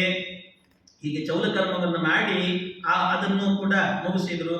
ಅದೇ 3ನೇ ವರ್ಷದಲ್ಲೇನೆ ಇನ್ನೊಂದು ವಿಶೇಷ ಏನು ಅಂದ್ರೆ, ಮಗುವಿಗೆ ಅಕ್ಷರಾಭ್ಯಾಸವನ್ನು ಕೂಡ ಮಾಡಿದ್ರು. ಅಂದ್ರೆ ಮಗುವಿಗೆ ಅಕ್ಷರಾಭ್ಯಾಸ 3ನೇ ವರ್ಷಕ್ಕೆ ಮಾಡಬೇಕು ಅಂತ ಆಯ್ತು.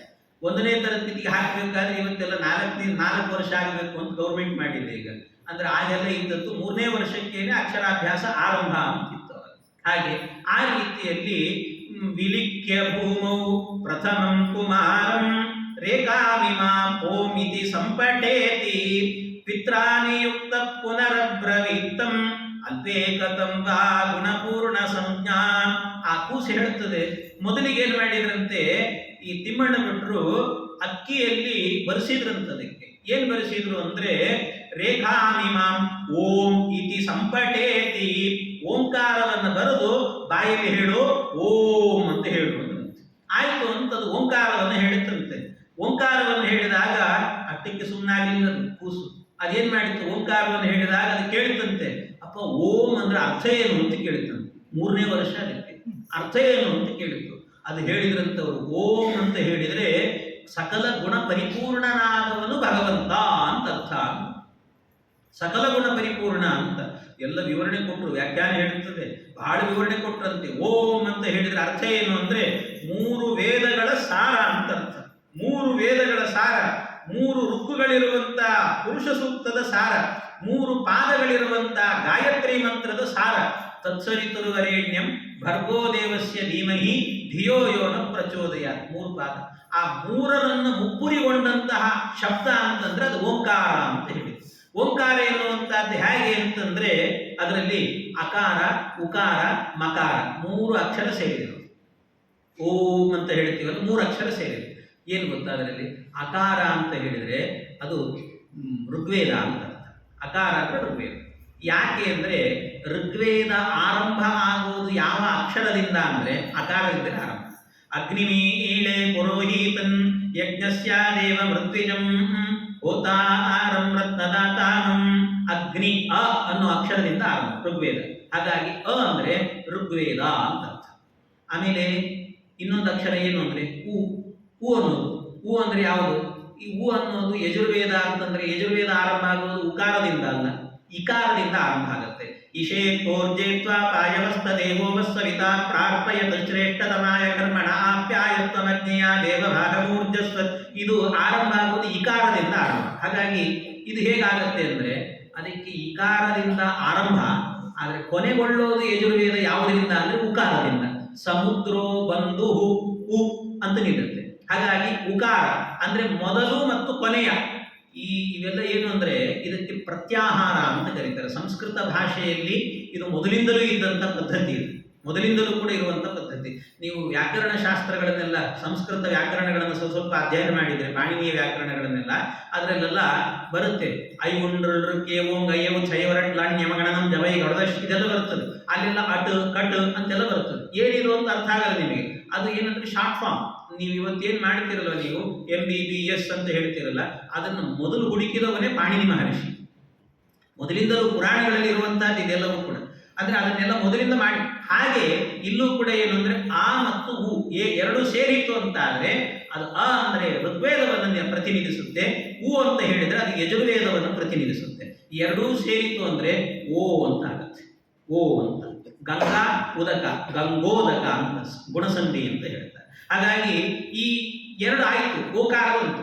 ಇನ್ನು ಮಕಾರ ಬರಬೇಕಲ್ಲ, ಓಂ ಅಂತ ಮಕಾರ. ಮಕಾರ ಅಂದ್ರೆ ಏನು ಗೊತ್ತಾ? ಸಾಮವೇದ ಅಂತ ಅರ್ಥ. ಸಾಮವೇದ.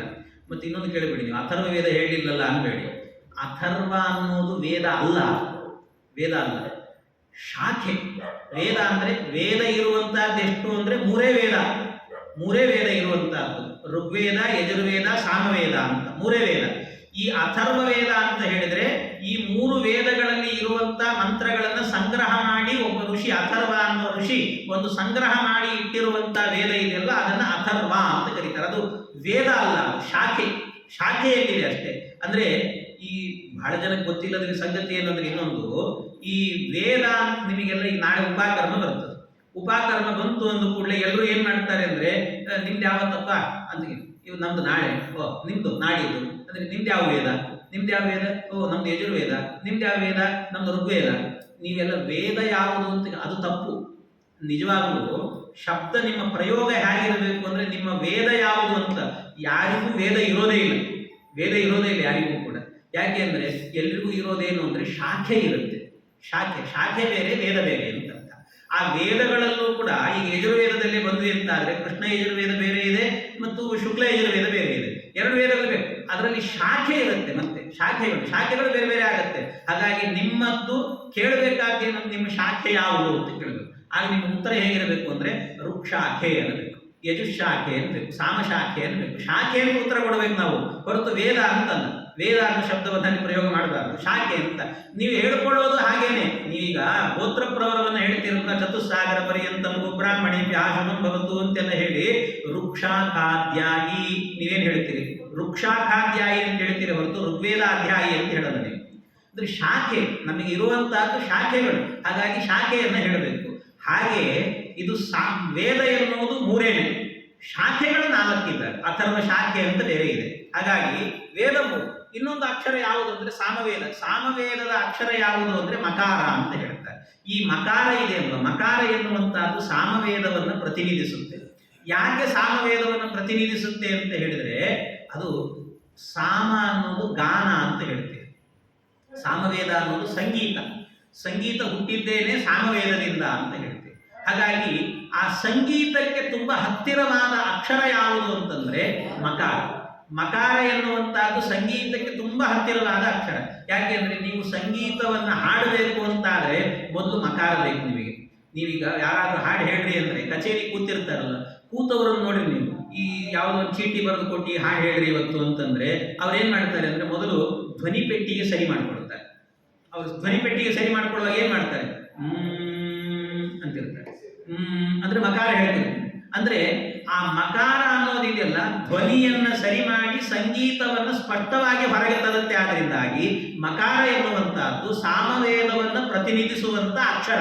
ಹಾಗಾಗಿ ಅಕಾರ ಅಂದ್ರೆ ಋಗ್ವೇದ, ಉಕಾರ ಅಂತ ಹೇಳಿದ್ರೆ ಯಜುರ್ವೇದ, ಮಕಾರ ಅಂತ ಹೇಳಿದ್ರೆ ಸಾಮವೇದ. ಓಂ ಅಂತ ಹೇಳಿದ್ರೆ 3 ವೇದಗಳನ್ನು ಕೂಡ ಹೇಳಿದಂತೆ ಆಯಿತು. 3 ವೇದಗಳಲ್ಲಿ ಪ್ರತಿಪಾದ್ಯನಾದ ಭಗವಂತ ಇದನ್ನ ಸಕಲ ಗುಣ ಪರಿಪೂರ್ಣನಾದವನು ಭಗವಂತ ಅನ್ನೋದನ್ನ ಈ ಓಂಕಾರ ಹೇಳ್ತಾ ಇದೆ ಅಂತ ಇಷ್ಟನ್ನೆಲ್ಲ ತಿಮ್ಮಣ್ಣ ಭಟ್ರು ವೆಂಕಟನಾಥರಿಗೆ ವಿವರಣೆಯನ್ನು ಕೊಟ್ಟರಂತೆ. ಇಷ್ಟು ವಿವರಣೆ ಕೊಟ್ಟಾಗ ಆ ಕೂಸು ಸುಮ್ಮನಿರಬೇಕು, ಇಲ್ಲ ಆಯ್ತು ಅಂತ ಸುಮ್ಮನಾಗ್ಬೇಕು. ಅದರ ಮೇಲೆ ಮತ್ತೆ ಪ್ರಶ್ನೆ ಮಾಡಿತಂತೆ. 3ನೇ ವರ್ಷಕ್ಕೆ ಇದೆಲ್ಲವೂ ಕೂಡ ಅದರ ಮೇಲೆ ಕೇಳಿತಂತೆ, ಪಿತ್ರಾ ನಿಯುಕ್ತ ಪುನರಬ್ರವೀತಂ ಅಲ್ಪೇ ಕತಂಬಾ ಗುಣಪೂರ್ಣ ಸಂಜ್ಞಾ. ಆ ಕೂಸಿಗೆ ಹೇಳಿತಂತೆ, ಅಪ್ಪ ಓಂಕಾರ ನೀನು ಬರೆಸಿದ್ ನೋಡಿದ್ರೆ ಸಣ್ಣದಿದೆ ಅಕ್ಷರ, ಈ ಸಣ್ಣ ಅಕ್ಷರದಲ್ಲಿ ಸಕಲ ಗುಣ ಪರಿಪೂರ್ಣನಾದಂಥ ಭಗವಂತನನ್ನು ಹೇಳುವ ಸಾಮರ್ಥ್ಯ ಇದಕ್ಕೆಲ್ಲಿದೆ ಅಂತ ಕೇಳಿದಂತೆ. ಇರೋದೇ ಸಣ್ಣ ಅಕ್ಷರ, ಆ ಅಕ್ಷರದಲ್ಲಿ ಅಷ್ಟು ದೊಡ್ಡ ಭಗವಂತನನ್ನು ಹೇಳೋ ಸಾಮರ್ಥ್ಯ ಇದೆಲ್ಲಿದೆ ಅಂತ ಕೇಳಿದ್ರು. ಏನು ಉತ್ತರ ಕೊಡಬೇಕು ಪಾಪ, ನೀವೇನು ಕೊಡಬೇಡ್ರಿ, ಮುಂದೆ ನಾನೇ ಕೊಡ್ತೀನಿ ಅಂತ ಅಷ್ಟೇ. ಆ ರೀತಿ ಹೀಗೆ ಅಂದ್ರೆ ಇದು ಮಧ್ವಾಚಾರ್ಯ ಚರಿತ್ರೆಯಲ್ಲೂ ಹೀಗೆ ಬರ್ತದೆ. ಮಧ್ವಾಚಾರ್ಯ ಚರಿತ್ರೆಯಲ್ಲಿ ಇವತ್ತಿಗೂ ನೀವು ಪಾಜಕದಲ್ಲಿ ಹೋದ್ರೆ ಅಕ್ಷರಾಭ್ಯಾಸ ಮಾಡಿದ ಕಲ್ಲು ಅಂತಿದೆ, ಆ ಕಲ್ಲಿದೆ. ಅಲ್ಲಿ ಅಕ್ಷರಾಭ್ಯಾಸ ಮಾಡಿಸಿದಾಗ ಅದು 2ನೇ ದಿವಸಕ್ಕೂ ಏನ್ ಮಾಡಿದ್ರು, ಮಧ್ಯೆ ಹೇಳ್ಬಿಟ್ರು ವಾಸುದೇವಾಚಾರ್ಯರಿಗೆ. ಮಧ್ವಾಚಾರ್ಯ ಪೂರ್ವಾಶ್ರಮದ ಹೆಸರು ವಾಸುದೇವಾಚಾರ್ಯ. ಆ ವಾಸುದೇವಾಚಾರ್ಯರಿಗೆ ಹೇಳಿದ್ರಂತೆ 2ನೇ ದಿವಸಕ್ಕೂ ಕೂಡ ಏನು ಅಂದ್ರೆ ಇದೇ ಅಕ್ಷರಗಳನ್ನು ಬರಿಬೇಕಪ್ಪ ನೀನು, ಈ ಬರಿ ನೀನು ಅಂತ ಹೇಳಿದ್ರಂತೆ. ಆ ಕೂಸು ಹೇಳಿತಂತೆ ವಾಸುದೇವಾಚಾರ್ಯ, ಅಪ್ಪ ಯಾಕಿದನ್ ಮತ್ತೆ ಅದನ್ನೇ ಬರೆಸ್ತಿರಲ್ಲ ನೀವು, ಲಿಪಿ ಕುಲಂ ನನು ತಾತಗತೆ ದಿನೇ ಲಿಖಿತಮೇವ ಪುನರ್ಲಿಖಿತಂ ಕುತಃ. ಬರೆದದ್ದನ್ನೇ ಮತ್ತೆ ಯಾಕೆ ಬರೆಸ್ತೀರಿ, ಮುಂದಿಂದ ಏನಾದ್ರು ಗೊತ್ತಿದ್ರೆ ಹೇಳ್ರಿ, ಇಲ್ದಿದ್ರೆ ಬಿಟ್ಬಿಡ್ರಿ ನನ್ನ ಅಂತಿದ್ರಂತೆ. ಹಾಗಿತ್ತು. ಆ ರೀತಿ ರಾಘವೇಂದ್ರ ಸ್ವಾಮಿಗಳು ಕೂಡ ಅವರ ಬಾಲ್ಯದಲ್ಲಿರುವಾಗ ಇದೇ ರೀತಿಯಲ್ಲಿ ಇದ್ರು ಅಂತ ಅವರನ್ನು ಹೇಳಿದ್ದಾರೆ. ಇತಿ ವದಂತಮವೇಕ್ಷ್ಯ ಸುಹೃಜ್ಜನಾಃ ಶ್ರುತಿ ಶಿರೋ ದೃಢ ವಾಸನ ಮಾನಸಂ ಕಥಮಯಂ ಶಿಶುರೀದೃಶವಾಗ್ಪಿತ ಸುಕೃತವಾನಿತಿ ವಿಸ್ಮಯಿನೋ ಭವನ್. ಆ ಸಣ್ಣ ಕೂಸಿದನ್ನು ಮಾತಾಡೋದನ್ನು ಕೇಳಿ ಅಬ್ಬಾ ಅಂತ ಎಲ್ಲರೂ ಕೂಡ ಮೂಗಿನ ಮೇಲೆ ಬೆಟ್ಟಿಟ್ಕೊಂಡ್ರಂತೆ. ಏನಿದು ಈ ಸಣ್ಣ ವಯಸ್ಸಿಗೇನೆ ಇಷ್ಟೆಲ್ಲ ಮಾತಾಡ್ತದಲ್ಲ ಈ ಕೂಸು, ಏನಿದ್ರ ಅದ್ಭುತ ಅಂತ ಅನ್ಕೊಂಡು ಹೀಗೆಲ್ಲ ಮಾತಾಡ್ಕೊಳ್ತಿದ್ರು. ಇದೆಲ್ಲ ಆಗಿ ಸುಮಾರು ಒಂದು 4 ವರ್ಷ ಆಗ್ತಾ ಇತ್ತಂತೆ. ಅವರಿಗೆ 4 ವರ್ಷ ಆಗ್ತಾ ಇದ್ದಂತೇನೆ ಅವರ ಅಕ್ಕ ಇದ್ರಲ್ಲ, ಅವರ ಅಕ್ಕ ವೆಂಕಟಾಂಬ ಅಂತ, ಆ ವೆಂಕಟಾಂಬ ಅನ್ನುವಂತಹ ಆ ಹೆಣ್ಣನ್ನ ಸುಮಾರು 8 ವರ್ಷ ವಯಸ್ಸಂತೆ ಅಕ್ಕನಿಗೆ. ಅಂದ್ರೆ ಇವರಿಗೂ ಅವರಿಗೂ 4 ವರ್ಷ ಅಂತರ ಅಂತ ಹೇಳ್ತಾರೆ. 4 ವರ್ಷ ಅಂತೂ ಆ 8 ವರ್ಷದ ವಯಸ್ಸಿಗೇನೆ ಅವರನ್ನ ಒಳ್ಳೆ ವಿದುಷಿಯನ್ನಾಗಿ ಮಾಡಿದ್ರು. ಒಳ್ಳೆ ಕಾವ್ಯವನ್ನು ಬರೀತಿದ್ರಂತವರು ಕೂಡ, ಅಷ್ಟು ವಿದುಷಿ ಆಗಿದ್ರು. ಅಂಥವರನ್ನ ಒಬ್ಬ ಒಳ್ಳೆ ಸತ್ಕುಲ ಪ್ರಸೂತರಾದಂಥವರಿಗೆ ಕನ್ಯಾದಾನ ಮಾಡಬೇಕು ಅಂತ. ಮತ್ತಿದು ಈ ಕಾಲಕ್ಕಲ್ಲ, ಆ ಕಾಲದಲ್ಲಿ ಇತ್ತು ಅದೆಲ್ಲ, ಬಾಲ್ಯ ವಿವಾಹ ಅನ್ನೋದೆಲ್ಲ ವ್ಯವಸ್ಥೆಗಳಿತ್ತು. ಆ ಕಾಲದಲ್ಲಿ 8ನೇ ವಯಸ್ಸಿಗೇನೆ ಅವರಿಗೆ ಕನ್ಯಾದಾನ ಮಾಡಬೇಕು ಅಂತ ಒಳ್ಳೆ ಸತ್ಕುಲ ಪ್ರಸೂತರಾದಂಥ ಒಬ್ಬರು ಲಕ್ಷ್ಮೀ ನರಸಿಂಹಾಚಾರ್ಯರು ಅನ್ನುವಂಥ ಒಬ್ಬ ಹುಡುಗನನ್ನು ಹುಡುಕಿ ಅವರಿಗೆ ಮದುವೆ ಮಾಡಿಕೊಟ್ರಂತೆ.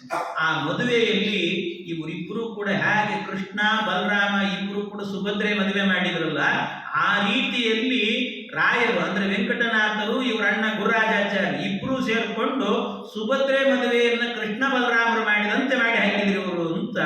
ತನೂಜಾಂ ಅಷ್ಟಾಬ್ದಾಂ ಸಸಹಜಯುಗಾಂ ಕಾವ್ಯ ಕುಶಲಾಂ ಸುಭದ್ರಾಂ ಭದ್ರಾಂಗೀಮಿವ ಮುಸಲಿಕಂ ಸಾರಿ ಸಹಿತಾಂ ಸದದ್ಯಾಂ ಕಸ್ಮೈಚಿದ್ ವಿದಿತ ಕುಲ ಸಂಜಾತ ವಿದುಷೇ ಚಕಾರೇತ್ತಂ ಬುದ್ಧಿಂ ತನಯ ವದನಾಲೋಕ ಮುದಿತಃ. ಅವರ ವಿವಾಹ ಎನ್ನುವಂತಹದ್ದಾಯಿತು ಅಂತ ವರ್ಣನೆ ಮಾಡಿದ್ದಾರೆ. ಅವರು ವಿವಾಹ ಆದ ನಂತರ ಮುಂದೆ ಆಗಬೇಕಾದ್ರೆ ಈ ಕಡೆಯಿಂದ ವೆಂಕಟನಾಥರು ಬೆಳೀತಾ ಇದ್ರು, ಅವರಿಬ್ರು ವಿವಾಹ ಆಯಿತು. ಅವರಿಗೆ ಅಂದ್ರೆ ಲಕ್ಷ್ಮೀನಾರಾಯಣಾಚಾರ್ಯರು ವೆಂಕಟಾಂಬ ಏನಿದ್ದಾರಲ್ಲ ಅವರಿಗೆ ಹುಟ್ಟಿದಂತ ಮಕ್ಕಳೇನೆ ನಾರಾಯಣಾಚಾರ್ಯರು ಅಂತ. ಅವರೇ ಬರೆದಿರುವಂತಹ ಕಾವ್ಯ ಈ ರಾಘವೇಂದ್ರ ವಿಜಯ. ಈ ರಾಘವೇಂದ್ರ ವಿಜಯ ಹೀಗೆ ಅವರು ಹುಟ್ಟಿದ್ರು. ಆಮೇಲೆ ಈ ಕಡೆಯಿಂದ ಏನಾಯ್ತು, ಇವರು ಕೂಡ ಬೆಳೀತಾ ಇದ್ರಂತೆ. ಅಥೇಂದ್ರ ರಕ್ಷೋತ್ಸುಕ ವಾಮನೋದ್ಭವ ಪ್ರಸಿದ್ಧಿ ಮತ್ ಕಾಶ್ಯಪ ವಂಶ ಸಂಭವ. ಅವರು ವರನಿ ಕೊಟ್ರಲ್ಲ, ಅವ್ರ ವಂಶ ಯಾವುದು ಅಂದ್ರೆ ಕಾಶ್ಯಪ ಗೋತ್ರದವರು ಅಂತ ಹೇಳ್ತಾರೆ. ಆ ವಂಶವು ಏನು ಸಾಮಾನ್ಯ ಅಲ್ಲ. ಕಶ್ಯಪ ಗೋತ್ರ ಅಂದ್ರೆ ಬೇಜಾರು ಮಾಡ್ಕೋಬೇಕಾಗಿಲ್ಲ, ಅವರು ಕೂಡ ಭಗವಂತನ ಅವತಾರಕ್ಕೆ ಕಾರಣೀಭೂತವಾದಂತ ವಂಶ ಅದು ಕೂಡ. ಯಾಕೆಂದ್ರೆ ಕಶ್ಯಪ ಅದಿತಿಯರಿಗೇನೆ ವಾಮನರೂಪಿ ಭಗವಂತ ಅವತಾರ ಮಾಡಿತ್ತು. ಅದರಿಂದಾಗಿ ಅಥೇಂದ್ರ ರಕ್ಷೋತ್ಸುಕ ವಾಮನೋದ್ಭವ ಪ್ರಸಿದ್ಧಿ ಮತ್ ಕಾಶ್ಯಪ ವಂಶ ಸಂಭವ ಅಂತ ವಂಶದಲ್ಲಿ ಹುಟ್ಟಿದವರು. ಅವರಿಗೆ ಇವರನ್ನ ವಿವಾಹ ಮಾಡಿಕೊಟ್ರು ಅಂತ. ತದನ್ವವಾಯೇ ಧನಿತೋ ದ್ವಿಜೋತ್ತಮೋ ಮಹೀತಲೆ ತಿಮ್ಮರಸಾರ್ಯ ನಾಮ ಭಾಕ್. ಈ ರೀತಿ ಅವರಿಗೆ ಮಗು ಹುಟ್ಟಿತು ಮಾಡಿತ್ತು, ಅವರದ್ದೆಲ್ಲ ವರ್ಣನೆಯನ್ನು ಮಾಡಿದ್ದಾರೆ. ಇನ್ನು ಇದಲ್ಲದೇನೆ ಮುಂದೆ ಏನಾಯ್ತಂತೆ, ಇವರನ್ನ ಲಕ್ಷ್ಮೀ ನರಸಿಂಹಾಚಾರ್ಯ ವಿವಾಹ ಆದ ನಂತರ ಆರಂಭದ ಅಧ್ಯಯನ ಆಗಬೇಕಲ್ವ ವೆಂಕಟನಾಥರಿಗೆ. ಆ ವೆಂಕಟನಾಥರಿಗೆ ಆರಂಭದ ಅಧ್ಯಯನ ಎಲ್ಲ ನಡೆದದ್ದೆಲ್ಲಿ ಅಂದ್ರೆ ಲಕ್ಷ್ಮೀ ನರಸಿಂಹಾಚಾರ್ಯ ಬಳಿಯಲ್ಲೇ ನಡೀತು, ಅಕ್ಕನ ಗಂಡನ ಬಳಿಯಲ್ಲೇ ನಡೀತು. ಅವರೇ ಹೇಳಿಕೊಟ್ರಂತೆ. ಆರಾತಿ ವಿದ್ವದ್ ವಿಜಯಾರ್ಥ ವೃದ್ಧಿಮತ್ ಸರಸ್ವತಿ ನಿತ್ಯ ನಿವಾಸ ಮಂದಿರಂ. ಅದು ಅವರ ಮನೆ ಅಂತ ಹೇಳಿದ್ರೆ ಸರಸ್ವತಿ ನಿತ್ಯ ನಿವಾಸ ಮಂದಿರಂ, ಅವರ ಮನೆ ಸರಸ್ವತಿ ವಾಸ ಮಾಡ್ತಿದ್ದಂತೆ ಅಂತ ಮನೆ ಅದು ಅಂತ ಹೇಳ್ತಾರೆ. ಆರಂಭದ ಅಧ್ಯಯನ ಆಯಿತು. ಆಮೇಲೆ ಈ ಮುಂದೆ ಹೇಳುವಾಗ ಅವರ ಅಣ್ಣ ಗುರುರಾಜಾಚಾರ್ಯ ಇದ್ರಲ್ಲ, ಆ ಗುರುರಾಜಾಚಾರ್ಯರೇನೇ ವೆಂಕಟನಾಥರಿಗೆ ಉಪನಯನವನ್ನು ಮಾಡಿದ್ರು ಅಂತ ಹೇಳ್ತಾರೆ. ಏನಿದು ಅಂತ ಅನಿಸುತ್ತೆ. ಕಾವ್ಯದ ಲಕ್ಷಣಗಳಿವೆಲ್ಲವೂ ಕೂಡ. ಒಂದು ಕಾವ್ಯ ಬರೆಯುವಾಗ ಆ ಕಾವ್ಯದಲ್ಲಿ ಕೆಲವು ವಿಷಯಗಳನ್ನು ಪ್ರಸ್ತಾಪ ಮಾಡಿದರೆ ಅದು ದೋಷ ಅಂತ ಹೇಳ್ತಾರೆ. ಅದಕ್ಕೋಸ್ಕರವಾಗಿ ಅದನ್ನು ಹೇಳಲ್ಲ. ಅಂದ್ರೆ ಗುರುರಾಜಾಚಾರ್ಯರು ಇವರ ಉಪನಯನವನ್ನು ಮಾಡಿದ್ರು ಅಂತಂದ್ರೆ ಅದರ ಅರ್ಥ ಏನು, ಇವರ ತಂದೆ ತಾಯಿಗಳು ಇರಲಿಲ್ಲ ಅಂತ ಅರ್ಥ. ಇವ್ರ ತಂದೆ ಇರಲಿಲ್ಲ ಅಂತಲೇ ಅರ್ಥ ಅದಕ್ಕೆ. ಹಾಗಾಗಿ ಗುರುರಾಜಾಚಾರ್ಯ ಮಾಡಿ. ಆದರೆ ಇರಲಿಲ್ಲ ಅಂತಂದ್ರೆ ಅವ್ರು ಹೋಗಿದ್ರು, ಸತ್ತೋಗಿದ್ರು ಅನ್ನೋ ವಿಷಯವನ್ನು ಕಾವ್ಯದಲ್ಲಿ ಹೇಳಬಾರದು. ಅದೆಲ್ಲ ಅಮಂಗಲವಾದಂಥ ಶಬ್ದಗಳಾಗ್ತದೆ. ಆದ್ರಿಂದಾಗಿ ಆದರೆ ಒಬ್ಬ ರಾಕ್ಷಸನನ್ನು ಕೊಂದರೆ ಭಗವಂತ ಅಂತಹದ್ದನ್ನು ಕಾವ್ಯದಲ್ಲಿ ಹೇಳ್ಬೋದು.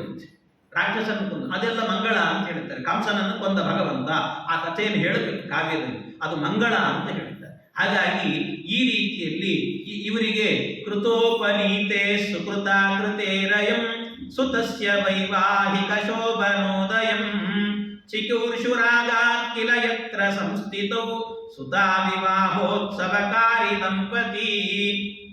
ಅಂತೂ ಇವರಿಗೆಲ್ಲ ಉಪನಯನ ಎನ್ನುವಂತಹದ್ದು ಕೂಡ ಆಯಿತು. ವೆಂಕಟನಾಥಾಚಾರ್ಯರಿಗೆ ಉಪನಯನವನ್ನು ಮಾಡಿದರು.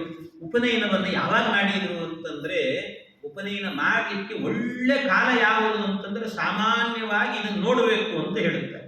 ಯಾರಿಗಾದ್ರೂ ಉಪನಯನ ಮಾಡಿದ್ದೀರಿ ಅಂತ ಆದರೆ ಈಗ ಮತ್ತೆ ಯಾವಾಗ ಆಗ್ತದೋ ನಮಗೆ ಅಡ್ಜಸ್ಟ್ ಇರುವಂತ ಕಾಲದಲ್ಲಿ ಮಾಡಿಬಿಡ್ತೀವಿ. ನಿಜವಾಗ್ಲೂ ಮಾಡಬೇಕಾದ ಯಾವಾಗ ಅಂತಂದ್ರೆ ಋತವು ವಸಂತೆ ನುಜಮಷ್ಟಹಾಯನಂ ತಮಗ್ರಜೋ ಮಾಸಿ ಮದಾವುಪಾನಯತ್ ನಿಘಂಟು ನಾನಾ ಲಿಪಿ ಲಬ್ಧ ನೈಪುಣಂ ವಿತುಸ್ಸಮಾನಂ ಕಲಯನ್ ನಿವಾತ್ಮನಃ. ಋತವು ವಸಂತೆ, ವಸಂತ ಋತು ಇರ್ತದಲ್ವ, 2 ತಿಂಗಳಲ್ಲಿ ವಸಂತ ಋತು ಅಂತ ಇರ್ತದೆ, ಚೈತ್ರ ವೈಶಾಖ ಅಂತ. ಆ ಮಾಸ ಏನಿರ್ತದೆ ವಸಂತ ಋತು ಇರುವ ಕಾಲದಲ್ಲಿ ಈ 2ರಲ್ಲೂ ಕೂಡ ಏನ್ ಮಾಡಬೇಕು ಅಂದ್ರೆ ಉಪನಯನವನ್ನು ಮಾಡಬೇಕು. ಆ ಕಾಲದಲ್ಲಿ ಏನಾದರೂ ಕೂಡ ಉಪನಯನವನ್ನು ಮಾಡಿದ್ರು ಅಂತ ಆದ್ರೆ ಒಳ್ಳೆ ಮಗನಾಗ್ತಾನಂತ. ಒಳ್ಳೆ ಮಗ ಅಂದ್ರೇನು, ಶಾಸ್ತ್ರದ ಸಂಪತ್ತು ತುಂಬಿ ತುಳುಕುತ್ತಂತವನಿಗೆ. ಆ ರೀತಿ ಚೆನ್ನಾಗಿ ಅವನನ್ನ ಉಪನಯನ ಮಾಡಿ ಓದಲಿಕ್ಕೆ ಅಂತ ಬಿಟ್ರಿ ಅಂತ ಆದ್ರೆ ಅದರಿಂದಾಗಿ ಒಳ್ಳೆ ವಿದ್ವಾಂಸನ ಆಗ್ತಾನಂತೆ. ಆದ್ರಿಂದ ಆ ಕಾಲದಲ್ಲಿ ಉಪನಯನ ಎನ್ನುವಂತಹದ್ದನ್ನು ಮಾಡಬೇಕು ಅಂತ. ಋತವು ವಸಂತೆ ನುಜಮಷ್ಟಹಾಯನಂ. ಒಳ್ಳೆ ಇನ್ನೂ ಕೂಡ ಗರ್ಭಾಷ್ಟಮ ಅಂದ್ರೆ ಉಪನಯನವನ್ನು ಯಾವಾಗ ಮಾಡಬೇಕು ಅಂತಂದ್ರೆ ಗರ್ಭಾಷ್ಟಮೇ ಉಪನಯಿತ ಅಂತ ಹೇಳ್ತಾರೆ. ಗರ್ಭಾಷ್ಟಮದಲ್ಲಿ ಉಪನಯನವನ್ನು ಮಾಡಬೇಕು. ಗರ್ಭಾಷ್ಟಮ ಅಂದ್ರೆ ಗರ್ಭದಲ್ಲಿ ಯಾವಾಗ ಅವನು ಬಂದಿರ್ತಾನೋ ಮಗ, ಅವನು ಹುಟ್ಟಿ ಆದ ನಂತರ ಗರ್ಭದಿಂದ ಹೊರಗೆ ಬಂದ ನಂತರ 7ನೇ ವರ್ಷಕ್ಕೆ, ಗರ್ಭದಿಂದ ಲೆಕ್ಕ ಇಟ್ಟುಕೊಂಡ್ವಿ ಅಂದ್ರೆ 8ನೇ ವರ್ಷ ಅಂತ ಗರ್ಭದಿಂದ, ಅದನ್ನ ಗರ್ಭಾಷ್ಟಮ ಅಂತ. ಅಂದ್ರೆ 7ನೇ ವಯಸ್ಸಿಗೇನೆ ಹುಟ್ಟಿ ಆದ ನಂತರ 7ನೇ ವಯಸ್ಸಿಗೆ ಉಪನಯನವನ್ನು ಮಾಡಬೇಕು ಅಂತ. ಅದು ಬಹಳ ಅದ್ಭುತವಾದಂತ ಕಾಲ, ಒಳ್ಳೆ ಮುಹೂರ್ತದ ಕಾಲ ಅಂತ ಹೇಳ್ತಾರೆ. ಅದಕ್ಕಿಂತ ಮೊದಲು ಮಾಡಬಾರ್ದು ಅಂತೇನಿಲ್ಲ, ಮಾಡಬಹುದು. 5ನೇ ವರ್ಷಕ್ಕೂ ಕೂಡ ಉಪನಯನವನ್ನು ಮಾಡಬಹುದು. ಆದರೆ ಇಷ್ಟನ್ನು ನೋಡಬೇಕು, ಮಗುವಿಗೆ ಸ್ಪಷ್ಟವಾಗಿ ಗಾಯತ್ರಿ ಮಂತ್ರವನ್ನು ಉಚ್ಚಾರಣೆ ಮಾಡಲಿಕ್ಕೆ ಸಾಮರ್ಥ್ಯ ಇದೆಯಾ ಅಂತ ನೋಡಬೇಕು ಅನ್ಸುತ್ತೆ. ಆ ಸಾಮರ್ಥ್ಯ ಇದೆ ಅಂತ ಅನಿಸಿದ್ರೆ ಮಾಡಿಬಿಡ್ಬೇಕು. ಮತ್ತೆ ಅದು ಮಗು ಸಂಧ್ಯಾ ವಂದನೆ ಮಾಡ್ಲಿಕ್ಕೆ ಕೂತ್ಕೊಳ್ತದ, ಆ ಶ್ರದ್ಧೆ ಇದೆಯಾ ಅಂತ ನೋಡಬೇಕು. ಅದು ಇತ್ತು ಅಂದ್ರೆ ಮಾಡಿಬಿಡ್ಬೋದು, 5 ವರ್ಷಕ್ಕೇನೆ ಮಾಡಿಬಿಡ್ಬೋದು ಅಂತೆ. ಹಾಗೆ 5 ವರ್ಷಕ್ಕೂ ಮಾಡಬಹುದು, 7 ವರ್ಷಕ್ಕೆ ಮಾಡಬಹುದು, ಇಲ್ಲ ಅಂದ್ರೆ ಅಷ್ಟಮ ಅಂತ ಇಟ್ಟುಕೊಂಡು 8ನೇ ವರ್ಷಕ್ಕೂ ಮಾಡಬಹುದು. ಆಮೇಲೆ 9ರಿಂದ 12ನೇ ವಯಸ್ಸಿನ ತನಕ ಮಾಡುವಂತಹ ಉಪನಯನ ಏನಿದೆಯಲ್ಲ, ಆ ಉಪನಯನ ಎನ್ನುವುದು ಮಧ್ಯಮ ಕಾಲ ಅಂತ ಹೇಳ್ತಾರೆ. ಅದು ಮಧ್ಯಮ ಅಂತ. ಅದಕ್ಕಿಂತ ಮೊದಲು 8 ವರ್ಷದ ಒಳಗೆ ಮಾಡಿದ್ರೆ ಅದು ಉತ್ತಮ ಪಕ್ಷ ಅಂತ. ಅದರ ನಂತರ 9ರಿಂದ 12 ವಯಸ್ಸಿನ ತನಕಲೂ ಕೂಡ ಮಾಡಿದ್ರೆ ಅದು ಮಧ್ಯಮ ಪಕ್ಷ ಅಂತ ಅರ್ಥ. ಅದು ಆದ ನಂತರ 13ನೇ ವರ್ಷದಿಂದ ಮುಂದೆ ಮಾಡಿದ್ರು ಅಂತಾದ್ರೆ ಅದು 16ನೇ ವರ್ಷ 17ನೇ ವರ್ಷದ ತನಕ ಮಾಡಿದ್ರು ಅಂದ್ರೆ ಅಧಮ ಪಕ್ಷ ಅಂತ ಅರ್ಥ. ಅದಕ್ಕೆ 17 ವರ್ಷ ಆದ ನಂತರ ಮಾಡಿದ್ರು ಅಂದ್ರೆ ಅಧಮಾಧಮ ಪಕ್ಷ ಅಂತ ಅರ್ಥ. ಇನ್ನು ಕೆಲವರಿಗೆ ಏನ್ ಮಾಡ್ತಾರೆ, ನಾಳೆ ಮದುವೆ ಅಂದ್ರೆ ಇವತ್ತು ಉಪನಯನ ಮಾಡ್ತಿರ್ತಾರೆ. ಅದಂತೂ ಅದು ಯಾವ ಲೆಕ್ಕಕ್ಕೂ ಬರುವುದಿಲ್ಲ, ಅಧಮಾಧಮ ಅಂತ ಹೇಳ್ಬೇಕು, ಅಂತ ಪಕ್ಷ ಅದು ಅಂತ. ಹಾಗೆ ಆ ರೀತಿ ಇರ್ತದೆ. ಹಾಗೆ ಉಪನಯನ ಎನ್ನುವಂತಹದ್ದನ್ನು ಹೀಗೆ ಮಾಡಿದ್ರಂತೆ, ಒಳ್ಳೆ ಕಾಲದಲ್ಲಿ ಮಾಡಿದ್ರು ಅಂತ ಹೇಳ್ತಾರೆ. ಹೀಗೆ ಒಳ್ಳೆ ಮುಹೂರ್ತ, ಸಮವದಾರ್ಯ ಮುಹೂರ್ತ ಮಧುಷಣ ಮಧ್ವಾಚಾರ್ಯ ಹಾಗೆ ಮಾಡಿದ್ರು. ಹಾಗೆ ಒಳ್ಳೆ ಮುಹೂರ್ತವನ್ನು ಹುಡುಕಿ ಅಂತಹ ಕಾಲದಲ್ಲಿ ಉಪನಯನವನ್ನು ಕೂಡ ಮಾಡಿದ್ರಂತೆ. ಉಪನಯನ ಆದ ನಂತರ ಇನ್ನೂ ವಿಶೇಷವಾಗಿ ಅಧ್ಯಯನ ಮಾಡಬೇಕು ಅಂತ ಅವ್ರಿಗೆ ಅಧ್ಯಯನ ಎನ್ನುವಂತಹದ್ದು ನಡೀತಂತೆ. ಆ ಅಧ್ಯಯನ ಎನ್ನುವುದು ಎಲ್ಲಿ ನಡೆಯಿತು ಅಂದ್ರೆ ಗುರುಕುಲಕ್ಕೆ ಹೋದ್ರಂತೆ. ಸುಧೀಂದ್ರ ತೀರ್ಥರು ಕುಂಭಕೋಣದಲ್ಲಿ ವಿಜೇಂದ್ರ ಸ್ವಾಮಿಗಳ ವೃಂದಾವನ ಇದೆಯಲ್ವಾ, ಅಲ್ಲೇನೆ ಒಂದು ಗುರುಕುಲ ಮಾಡಿಕೊಂಡಿದ್ರಂತೆ, ವಿದ್ಯಾಪೀಠ ಮಾಡಿದ್ರಂತೆ. ಆ ವಿದ್ಯಾಪೀಠದಲ್ಲೇನೆ ಅಧ್ಯಯನ ಮಾಡಬೇಕು ಅಂತ ಇವರು ವೆಂಕಟನಾಥರು ಕೂಡ ಅಲ್ಲಿ ಹೋದ್ರಂತೆ. ಇವರ ಅಧ್ಯಯನ ಹೇಗಿತ್ತು ಅಂದ್ರೆ ಬಹಳ ಅದ್ಭುತವಾದಂತ ಅಧ್ಯಯನ ಇರುವುದು. ಎಲ್ಲ ಹುಡುಗರು ಕೂಡ ಅದು ಅಧ್ಯಯನ ಎಲ್ಲ ಬೆಳಿಗ್ಗೆಯಿಂದ ಪಾಠಗಳೆಲ್ಲ ಆಗ್ತಿತ್ತಂತೆ. ಉಪಾಸದತ್ತಂ ಕುತುಕೇನ ಶೇಮುಷಿ ನಿಧಿಂ ಸ ಲಕ್ಷ್ಮೀ ನರಸಿಂಹ ದೈಶಿಕಂ ತಪೋದಿ ಸಾಂದೀಪಿನಿ ಭೂಸುರೋತ್ತಮಂ ಯಥಾ ಯಶೋದಾತನಯಸ್ತ್ರಯೀಮಯ. ಆ ರೀತಿ ಒಳ್ಳೆ ರೀತಿಯಲ್ಲಿ ಅಧ್ಯಯನಕ್ಕೆ ಅಂತ ಹೋದಾಗ ಇವರ ಅಧ್ಯಯನ ಹೇಗಿತ್ತು? ಕೆಲವರಿಗೆ ಒಂದೇ ಶಬ್ದವನ್ನು ವೇದ ಮಂತ್ರವನ್ನು ಹೇಳಿಕೊಟ್ರೆ 1000 ಸರ್ತಿ ಹೇಳಿದ್ರು ಬರುವುದಿಲ್ಲ. ಇವ್ರಿಗೆ ಹಂಗಲ್ಲ, 2 ಅಥವಾ 3 ಸರ್ತಿ ಹೇಳಿದ್ರು ಅಂದ್ರೆ ಕಂಠಸ್ಥ ಆಗಿಬಿಡ್ತಿತ್ತಂತೆ. ಕಂಠಸ್ಥ ಆಗಿಬಿಡೋದು, ಮತ್ತೆ ಹೇಳ್ಕೊಡ್ಬೇಕು ಅಂತಿಲ್ಲ. ದ್ವಿಪಂಚ ಕೃತ್ವ ಶ್ರುತಿ ಮಾತ್ರ ತಶ್ರುತಿ ತ್ರಿವಿಷ್ಟಪೋದ್ಯಾನಮನೀಮಹೀರುಹ ವಟುದ್ವಿತೀಯಾಂ ಪಟುಭಿರ್ವಯಸ್ಸಮೈಃ ಅದತ್ತ ಶಾಖಾಂ ಧರಣಿ ಸುರೇಶ್ವರ. ಒಳ್ಳೆ ರೀತಿ ಅಧ್ಯಯನ. ಅದು ಹೇಗೆ ಅಂದ್ರೆ ದ್ವಿಪಂಚ ಕೃತ್ವ ಅಂತ ಹೇಳ್ತಾರೆ. ವಟುದ್ವಿತೀಯಾಂ ಅಂದ್ರೆ 1, 2 ಅಥವಾ 3 ಸರ್ತಿ ಹೇಳಿದ್ರು ಅಂದ್ರೆ ಬಂದೇ ಬಿಡ್ತಿತ್ತಂತ. ಮತ್ತೆ ಇನ್ನೊಂದು ಸರ್ತಿ ಹೇಳಬೇಕು ಅಂತಿಲ್ಲ. ಮತ್ತೆ ಯಾವತ್ತಾದ್ರೂ ಕೇಳಿದ್ರು ಅದು ತಲೆಯಲ್ಲಿ ಇರ್ತಿತ್ತಂತೆ. ನೆನಪಿಸ್ಕೊಳ್ಳೋದು ಮಾಡೋದು ಹಾಗೆಲ್ಲ ಇಲ್ಲ, ಪಟ ಪಟ ಪಟ ಪಟ ಹೇಳ್ತಿದ್ರಂತೆ. ಆ ರೀತಿ ಇವರ ವೇದಾಧ್ಯಯನ ಎನ್ನುವಂತಹದ್ದಿತ್ತು ಅಂತ ವೆಂಕಟನಾಥರದ್ದು. ಇಂಥ ವೇದಾಧ್ಯಯನ ಮಾಡಿದಂಥ ವೆಂಕಟನಾಥರು ಮುಂದೆ ಏನಾಗುತ್ತೆ ಅಂದ್ರೆ ಆ ವಿದ್ಯಾಪೀಠದಲ್ಲಿ ಇದ್ರಲ್ಲ, ಕುಂಭಕೋಣದ ಸುಧೀಂದ್ರ ತೀರ್ಥರ ವಿದ್ಯಾಪೀಠ. ಆ ವಿದ್ಯಾಪೀಠದಲ್ಲಿರುವಾಗ ಬೆಳಿಗ್ಗಿಂದ ಸಾಯಂಕಾಲದ ತನಕ ಪಾಠ ಎಲ್ಲ ಆದಮೇಲೆ ಸಾಯಂಕಾಲ 1 ಗಂಟೆ ಆಟಕ್ಕೆ ಅಂತ ಕೊಡ್ತಿದ್ರಂತೆ. ಆಟಕ್ಕೆ ಅಂತ ಕೊಟ್ಟಾಗ ಇವ್ರು ಆಟ ಆಡಬೇಕು, ಎಲ್ಲ ಹುಡುಗರು ಆಟ ಆಡ್ತಿದ್ರು. ಆಟ ಆಡ್ತಾ ಇದ್ರೆ ಇವ್ರು ಮಾತ್ರ ಏನ್ ಮಾಡೋರಂತೆ, ಹೋಗಿ ಅಲ್ಲಿ ಇಲ್ಲಿ ಮಠದಲ್ಲಿ ಅಲ್ಲಿ ಇಲ್ಲಿ ಈ ಒಣಗಿದ ಎಲೆ ಕಸ ಕಡ್ಡಿ ಬಿದ್ದಿರ್ತದಲ್ಲ ಅದನ್ನೆಲ್ಲ ಆರಿಸ್ಕೊಂಡ್ ಬರ್ತಿದ್ರಂತೆ. ಅದನ್ನೆಲ್ಲ ಆರಿಸ್ಕೊಂಡ್ ಬರೋದು. ಆರಿಸ್ಕೊಂಡ್ಬಂದು ಅದನ್ನು ಏನ್ ಮಾಡ್ತಿದ್ರು ಗೊತ್ತಿಲ್ಲ, ಅದು ಒಂದು ಪೆಟ್ಟಿಗೆ ಇಟ್ಕೊಂಡಿದ್ರಂತೆ. ಆ ಪೆಟ್ಟಿಗೆ ಹತ್ತಿರದಲ್ಲಿ ಒಂದು ಗಂಟು ಕಟ್ಟಿ ಬಟ್ಟೆ ಒಳಗೆ ಇಟ್ಕೊಳ್ಳೋದಂತ, ಇಟ್ಕೊಂಡು ಹಾಗೆ ಇರ್ತಿದ್ರು. ಏನು ಅಂತ ಗೊತ್ತಿಲ್ಲ. ಮತ್ತೆ ಇನ್ನೊಂದೇನು ಒಂದು ವಿಶೇಷ, ಎಲ್ಲರೂ ರಾತ್ರಿ ಮಲಗ್ತಿದ್ರಲ್ಲ, ಮಲಗಿದಾಗ ಬೇರೆ ಎದ್ದು ಓಡಾಡ್ತಿದ್ರಂತೆ. ಮಲಗಿದಾಗ ಎದ್ದು ಓಡಾಡ ಕೆಲವು ಹುಡುಗರೆಲ್ಲ ಏನ್ ಮಾಡಿ, ಬೇರೆ ಹುಡುಗರು ಇರ್ತಾರಲ್ಲ ಅವರೆಲ್ಲ ಹೋಗಿ ಸುಧೀಂದ್ರ ತೀರ್ಥರ ಹತ್ರ ಹೇಳಿದ್ರಂತೆ, ಸ್ವಾಮಿ ರಾತ್ರಿ ನಾವು ಮಲಗಿದಾಗ ಈ ವೆಂಕಟನಾಥ ಮಾತ್ರ ಎದ್ದು ಓಡಾಡ್ತಿರ್ತಾನೆ, ಏನ್ ನಮ್ಮ ಪೆಟ್ಟಿಗೆ ಕೈ ಹಾಕಿ ಏನೋ ಕಳ್ತನ ಮಾಡ್ತಾನೆ, ನೋಡ್ಬೇಕು ನೋಡ್ರಿ ಅಂತಂದ್ರಂತೆ. ಸುಧೀಂದ್ರ ತೀರ್ಥರು ಗಮನಿಸ್ಬೇಕು ಅಂತ ನೋಡಿದ್ರಂತ ಒಂದ್ಸರ್ತಿ ವೆಂಕಟನಾಥರನ್ನ. ನೋಡಿ, ಒಂದು ರಾತ್ರಿ ಎಲ್ಲರೂ ಮಲಗಿದ ನಂತರ ಈ ವೆಂಕಟನಾಥರು ಏನು ಮಾಡ್ತಾ ಇದ್ರಂತೆ, ಎದ್ದು ಕೂತ್ಕೊಂಡು ಅದು ಏನು ಕಸ ಹಿಡ್ಕೊಂಡಿರ್ತಿದ್ರಲ್ಲ, ಇಡೀ ದಿವಸ ಆರಿಸಿದ್ದೆಲ್ಲ ಕಸ, 1 ಗಂಟೆ ಆರಿಸಿದ್ದು ಆ ಒಣಗಿದ ಎಲೆ ಗಿಲೆ ಅದು ಇದು ಅಂತ ಆ ಎಲ್ಲ ಕಸಗಳನ್ನು ತಗೊಂಡು ಹೋಗಿ ಎಲ್ಲೋ ಒಂದು ಮೂಲೆಯಲ್ಲಿ ಕೂಡ್ತಿದ್ರಂತೆ. ಹೋಗುವಾಗ ಸುಮ್ಮನೆ ಹೋಗ್ತಿರ್ಲಿಲ್ಲ, ಒಂದು ಪುಸ್ತಕ ಹಿಡ್ಕೊಂಡು ಹೋಗಿ ಆ ಒಣಗಿದ ಎಲೆಗಳಿಗೆಲ್ಲ ಬೆಂಕಿ ಹಚ್ಚಿ ಒಂದೊಂದೇ ಎಲೆ ಸುಡೋದು, ಅದರಲ್ಲಿ ಬೆಳಕು ಬರ್ತಿತ್ತು, ಅದರಲ್ಲಿ ಗ್ರಂಥಗಳನ್ನು ಅಧ್ಯಯನ ಮಾಡೋದು. ಈ ರೀತಿಯಲ್ಲಿ ರಾಘವೇಂದ್ರ ಸ್ವಾಮಿಗಳು ವೆಂಕಟನಾಥರಾಗಿದ್ದಾಗ ಅವರ ಅಧ್ಯಯನದ ಕ್ರಮ ಹೀಗಿತ್ತು. ನಮಗೆ ಎಲ್ಲ ವ್ಯವಸ್ಥೆಗಳಿದ್ದು ಕೂಡ ಓದು ಅಂದ್ರೆ ಸಾಕಾಗಿ ಹೋಗಿದೆ ಅಂತ ಹೇಳ್ತೇವೆ ನಾವು. ಹಾಗಿರುತ್ತದೆ. ಅವರಂತ ಮಹಾತ್ಮರು ಹೇಗೆ ಅಧ್ಯಯನ ಮಾಡಿದ್ದಾರೆ, ಎಂತಿಂತ ಗ್ರಂಥಗಳನ್ನು ಬರೆದಿದ್ದಾರೆ, ಅವರ ಅಧ್ಯಯನ ಮಾಡಿದ್ದು ಈ ಕ್ರಮದಲ್ಲಂತೆ. ಹೀಗೆಲ್ಲ ಅಧ್ಯಯನವನ್ನು ಮಾಡುತ್ತಾ ಇದ್ರಂತೆ. ಇಂಥ ಅಧ್ಯಯನಗಳನ್ನೆಲ್ಲ ಮಾಡಿದಂತಹ ವೆಂಕಟನಾಥರು ಮುಂದೆ ಅವರಿಗೊಂದು ವಿವಾಹ ಮಾಡಬೇಕು ಅಂತ ನಿಶ್ಚಯ ಮಾಡ್ತಾರೆ. ಒಳ್ಳೆ ಒಂದು ಅವರ ಹತ್ತಿರದಲ್ಲೇನೆ ಒಂದು ಅಗ್ರಹಾರ, ಬ್ರಾಹ್ಮಣರ ಅಗ್ರಹಾರ ಇತ್ತು. ಅಲ್ಲೇ ಒಬ್ಬ ಒಳ್ಳೆ ಕನ್ಯೆ ಸಿಕ್ಲಂತೆ. ಆ ಕನ್ಯೆಯನ್ನು ನೋಡಿ ತದಾಗ್ರಹಾರೇ ಮಹನೀಯ ವೈಭವೇ ನಿಜಾಗ್ರಹಾರಸ್ಯ ಸಮೀಪವರ್ತಿನಿ. ಅವರ ಅಗ್ರಹಾರದ ಸಮೀಪದಲ್ಲೇ ಒಬ್ಬ ಹುಡುಗಿ ಸರಸ್ವತಿ ಅಂತ ಹೆಸರಂತೆ ಅವರದ್ದು. ಆ ಸರಸ್ವತಿ ಎನ್ನುವಂತ ಕನ್ಯೆ ಅವರನ್ನು ಕೊಟ್ಟು ಇವರಿಗೆ ವಿವಾಹ ಮಾಡಿಸಿದ್ರಂತೆ. ಸಮುದ್ರ ಪತ್ನಿ ಭವಿತೇತಿ ಸಾದರಂ ಪ್ರಸಾದ್ಯವಾಣಿ ಮಸೃಜತ್ಪಿತೇತಿ ಸರೋವರೋ ನಾಭಿರಿವೇತಿ ವಾ ಪುನಃ ಸರಸ್ವತೀತ್ಯೇವ ಜುಹಾವತಾಂ ಜನಃ. ಎಲ್ಲ ವಿವಾಹ ಎನ್ನುವಂತಹದ್ದು, ವಿವಾಹವನ್ನೇ ಒಂದಷ್ಟು ವರ್ಣನೆ ಮಾಡಿದ್ದಾರೆ. ವಿವಾಹ ಬಹಳ ಚೆನ್ನಾಗಿ ನಡೀತು ಅಂತ ಹೇಳ್ತಾರೆ.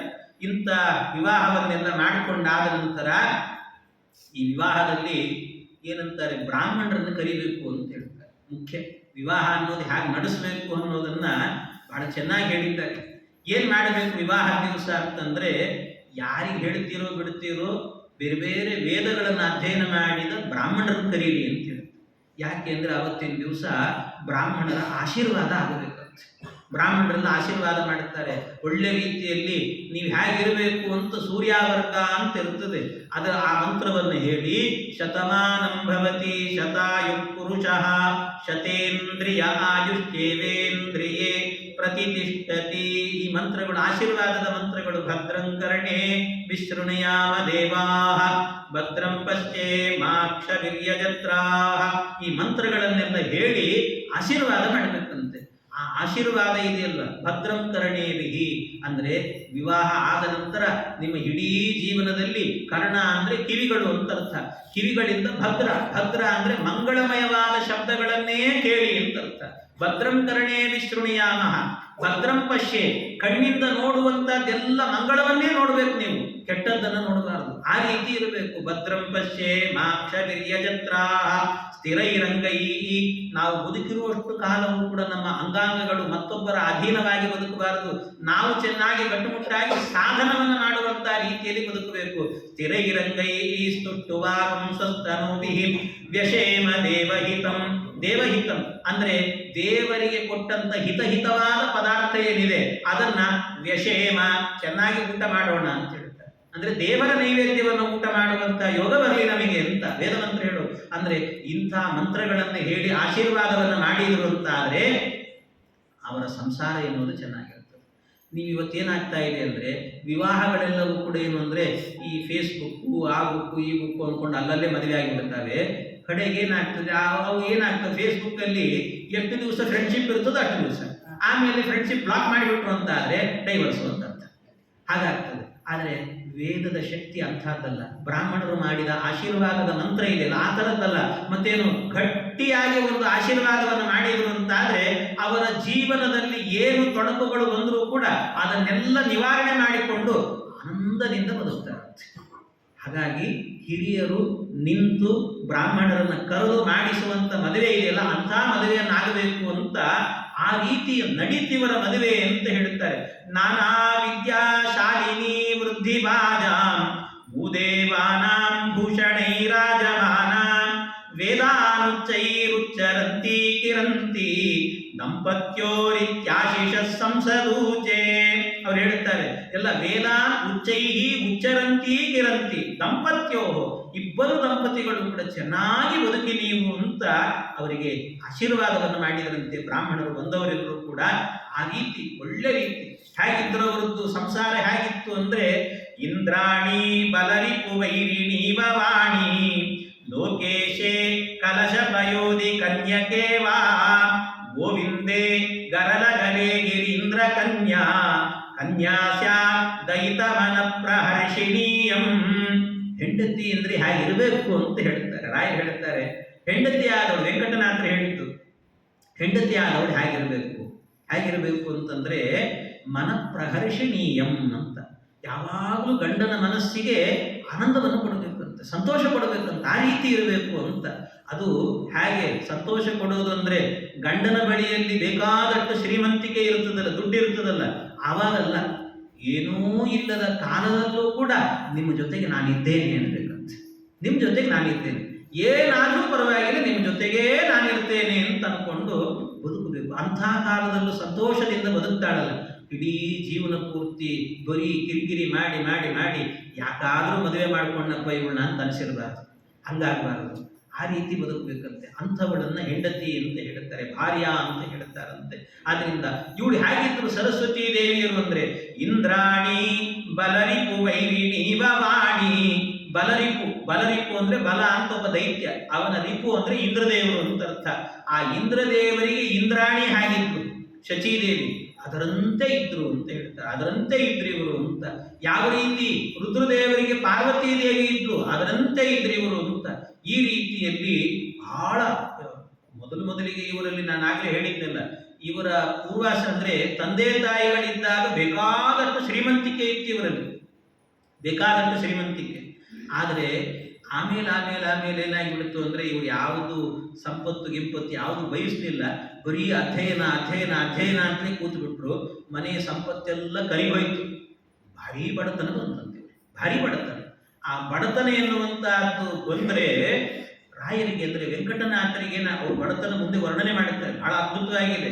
ಅವರಿಗೆ ಹೇಳುತ್ತಾರೆ, ಬಡತನದಲ್ಲಿ ಯಾರಾದರೂ ಕೆಲವರು ಬಂದು ಹೇಳೋರಂತೆ, ವೆಂಕಟನಾಥರೇ ನಿಮಗೆ ಬಹಳ ಬಡತನ ಇದೆಯೋ ಪಾಪ, ಏನಾದರೂ ತಗೊಳ್ರಿ ನೀವು ಅಂತ ಕೊಡ್ತಿದ್ರಂತೆ. ತಗೊಳ್ರಿ ಏನಾದರೂ ಕೊಡ್ತೀವಿ ನಿಮಗೆ ಅಂತ ಕೊಟ್ರೆ ಅವ್ರು ಹೇಳೋದು, ಯಾರು ಹೇಳಿದ್ರು ನನಗೆ ಬಡತನ ಇದೆ ಅಂತ ಹೇಳಿಬಿಟ್ಟು, ನಾನು ದೊಡ್ಡ ಶ್ರೀಮಂತ ಅಂತಿದ್ರಂತೆ.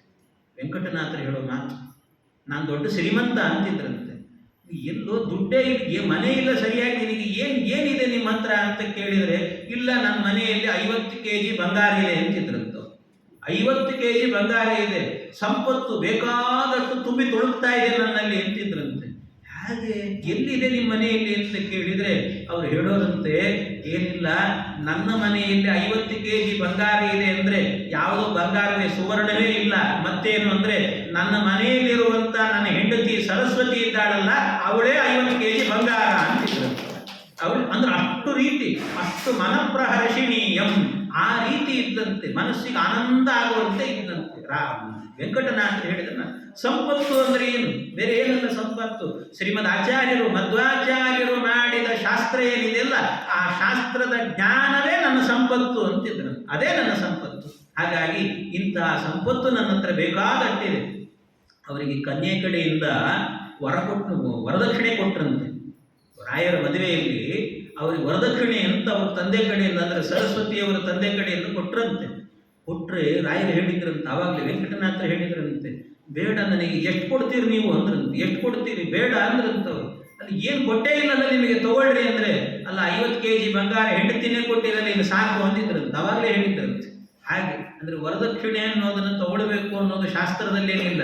ಯಾಕೆಂದರೆ ವೆಂಕಟನಾಥರು, ರಾಘವೇಂದ್ರ ಸ್ವಾಮಿಗಳು ಕೂಡ ಅವರ ಪೂರ್ವಾಶ್ರಮದಲ್ಲಿ ವರದಕ್ಷಿಣೆಯನ್ನು ನಿರಾಕರಣೆ ಮಾಡಿದರು. ಹಾಗಾಗಿ ಶಾಸ್ತ್ರೀಯವಾಗಿ ತಗೊಳ್ಳೇಬೇಕು ಅಂತ ಹಂಗೆಲ್ಲ ಇಲ್ಲ. ಆದ್ರೆ ಏನು ಅಂದರೆ ದಕ್ಷಿಣೆ ಕೊಡಬೇಕು ಅಂತಿದೆ. ಏನು ದಾನವನ್ನು ಕೊಟ್ಟರು ಕೂಡ ದಕ್ಷಿಣೆ ಇಲ್ಲದೆ ಕೊಡಬಾರದು. ಹಾಗೆ ಅಂತ ಹೇಳಿಬಿಟ್ಟು ಡಿಮ್ಯಾಂಡ್ ಮಾಡಬಾರ್ದು ಅಂತ. ಡಿಮ್ಯಾಂಡ್ ಮಾಡಬಾರ್ದು. ₹1 ಕೊಟ್ಟರು ತಗೊಳ್ಬೇಕು. ಅದಕ್ಕಿಂತ ಚೆನ್ನಾಗಿರೋ ಹುಡುಗಿನ ಕೊಟ್ಟಿರೋದಿಲ್ಲ. ಆದ್ದರಿಂದಾಗಿ ಆ ಧೈರ್ಯ, ಅಂದರೆ ಅವರು ಮುಂದೆ ಇದರಿಂದ ಬದುಕಬೇಕು, ಅದೆಲ್ಲ ಅಲ್ಲ. ಅಂದರೆ ಇದು ನನ್ನ ಕುಲಕ್ಕೆ ಬರುವಂಥವಳು, ಇವಳಿಂದ ವಂಶೋದ್ಧಾರ ಎನ್ನುವಂಥದ್ದಾಗತ್ತೆ. ಅದರಿಂದ ವೇದಾಧ್ಯಯನ ಮಾಡುವಂಥ ಮಕ್ಕಳನ್ನು ಪಡೀಬೇಕು ಅನ್ನುವ ದೃಷ್ಟಿಯಿಂದಾಗಿ ವಿವಾಹ ಎನ್ನುವಂಥದ್ದು ನಡೀಬೇಕು ಅಂತ ಹೇಳ್ತಾರೆ. ಹಾಗೆ ಈ ವೆಂಕಟನಾಥರು ಕೂಡ ಮಾಡಿಕೊಂಡ್ರು. ಆದ ನಂತರ ಅವರ ಸಂಸಾರ ಬಹಳ ಚೆನ್ನಾಗಿತ್ತು. ಆದರೆ ಬಡತನ ಮಾತ್ರ ಅವರ ಮನೆಯಲ್ಲಿ ತಾಂಡವಾಡ್ತಾ ಇತ್ತು. ಆ ಬಡತನವನ್ನೆಲ್ಲ ವರ್ಣನೆ ಮಾಡುತ್ತಾರೆ. ಅದು ಏನು ಅನ್ನೋದನ್ನು ಮತ್ತೆ ನಾಳೆ ದಿವಸ ಸೇರಿದಾಗ ಅದರ ಚಿಂತನೆ ಮಾಡೋಣ ಅಂತ ಹೇಳುತ್ತಾ ಇಂದಿನ ಉಪನ್ಯಾಸ ಕೃಷ್ಣ.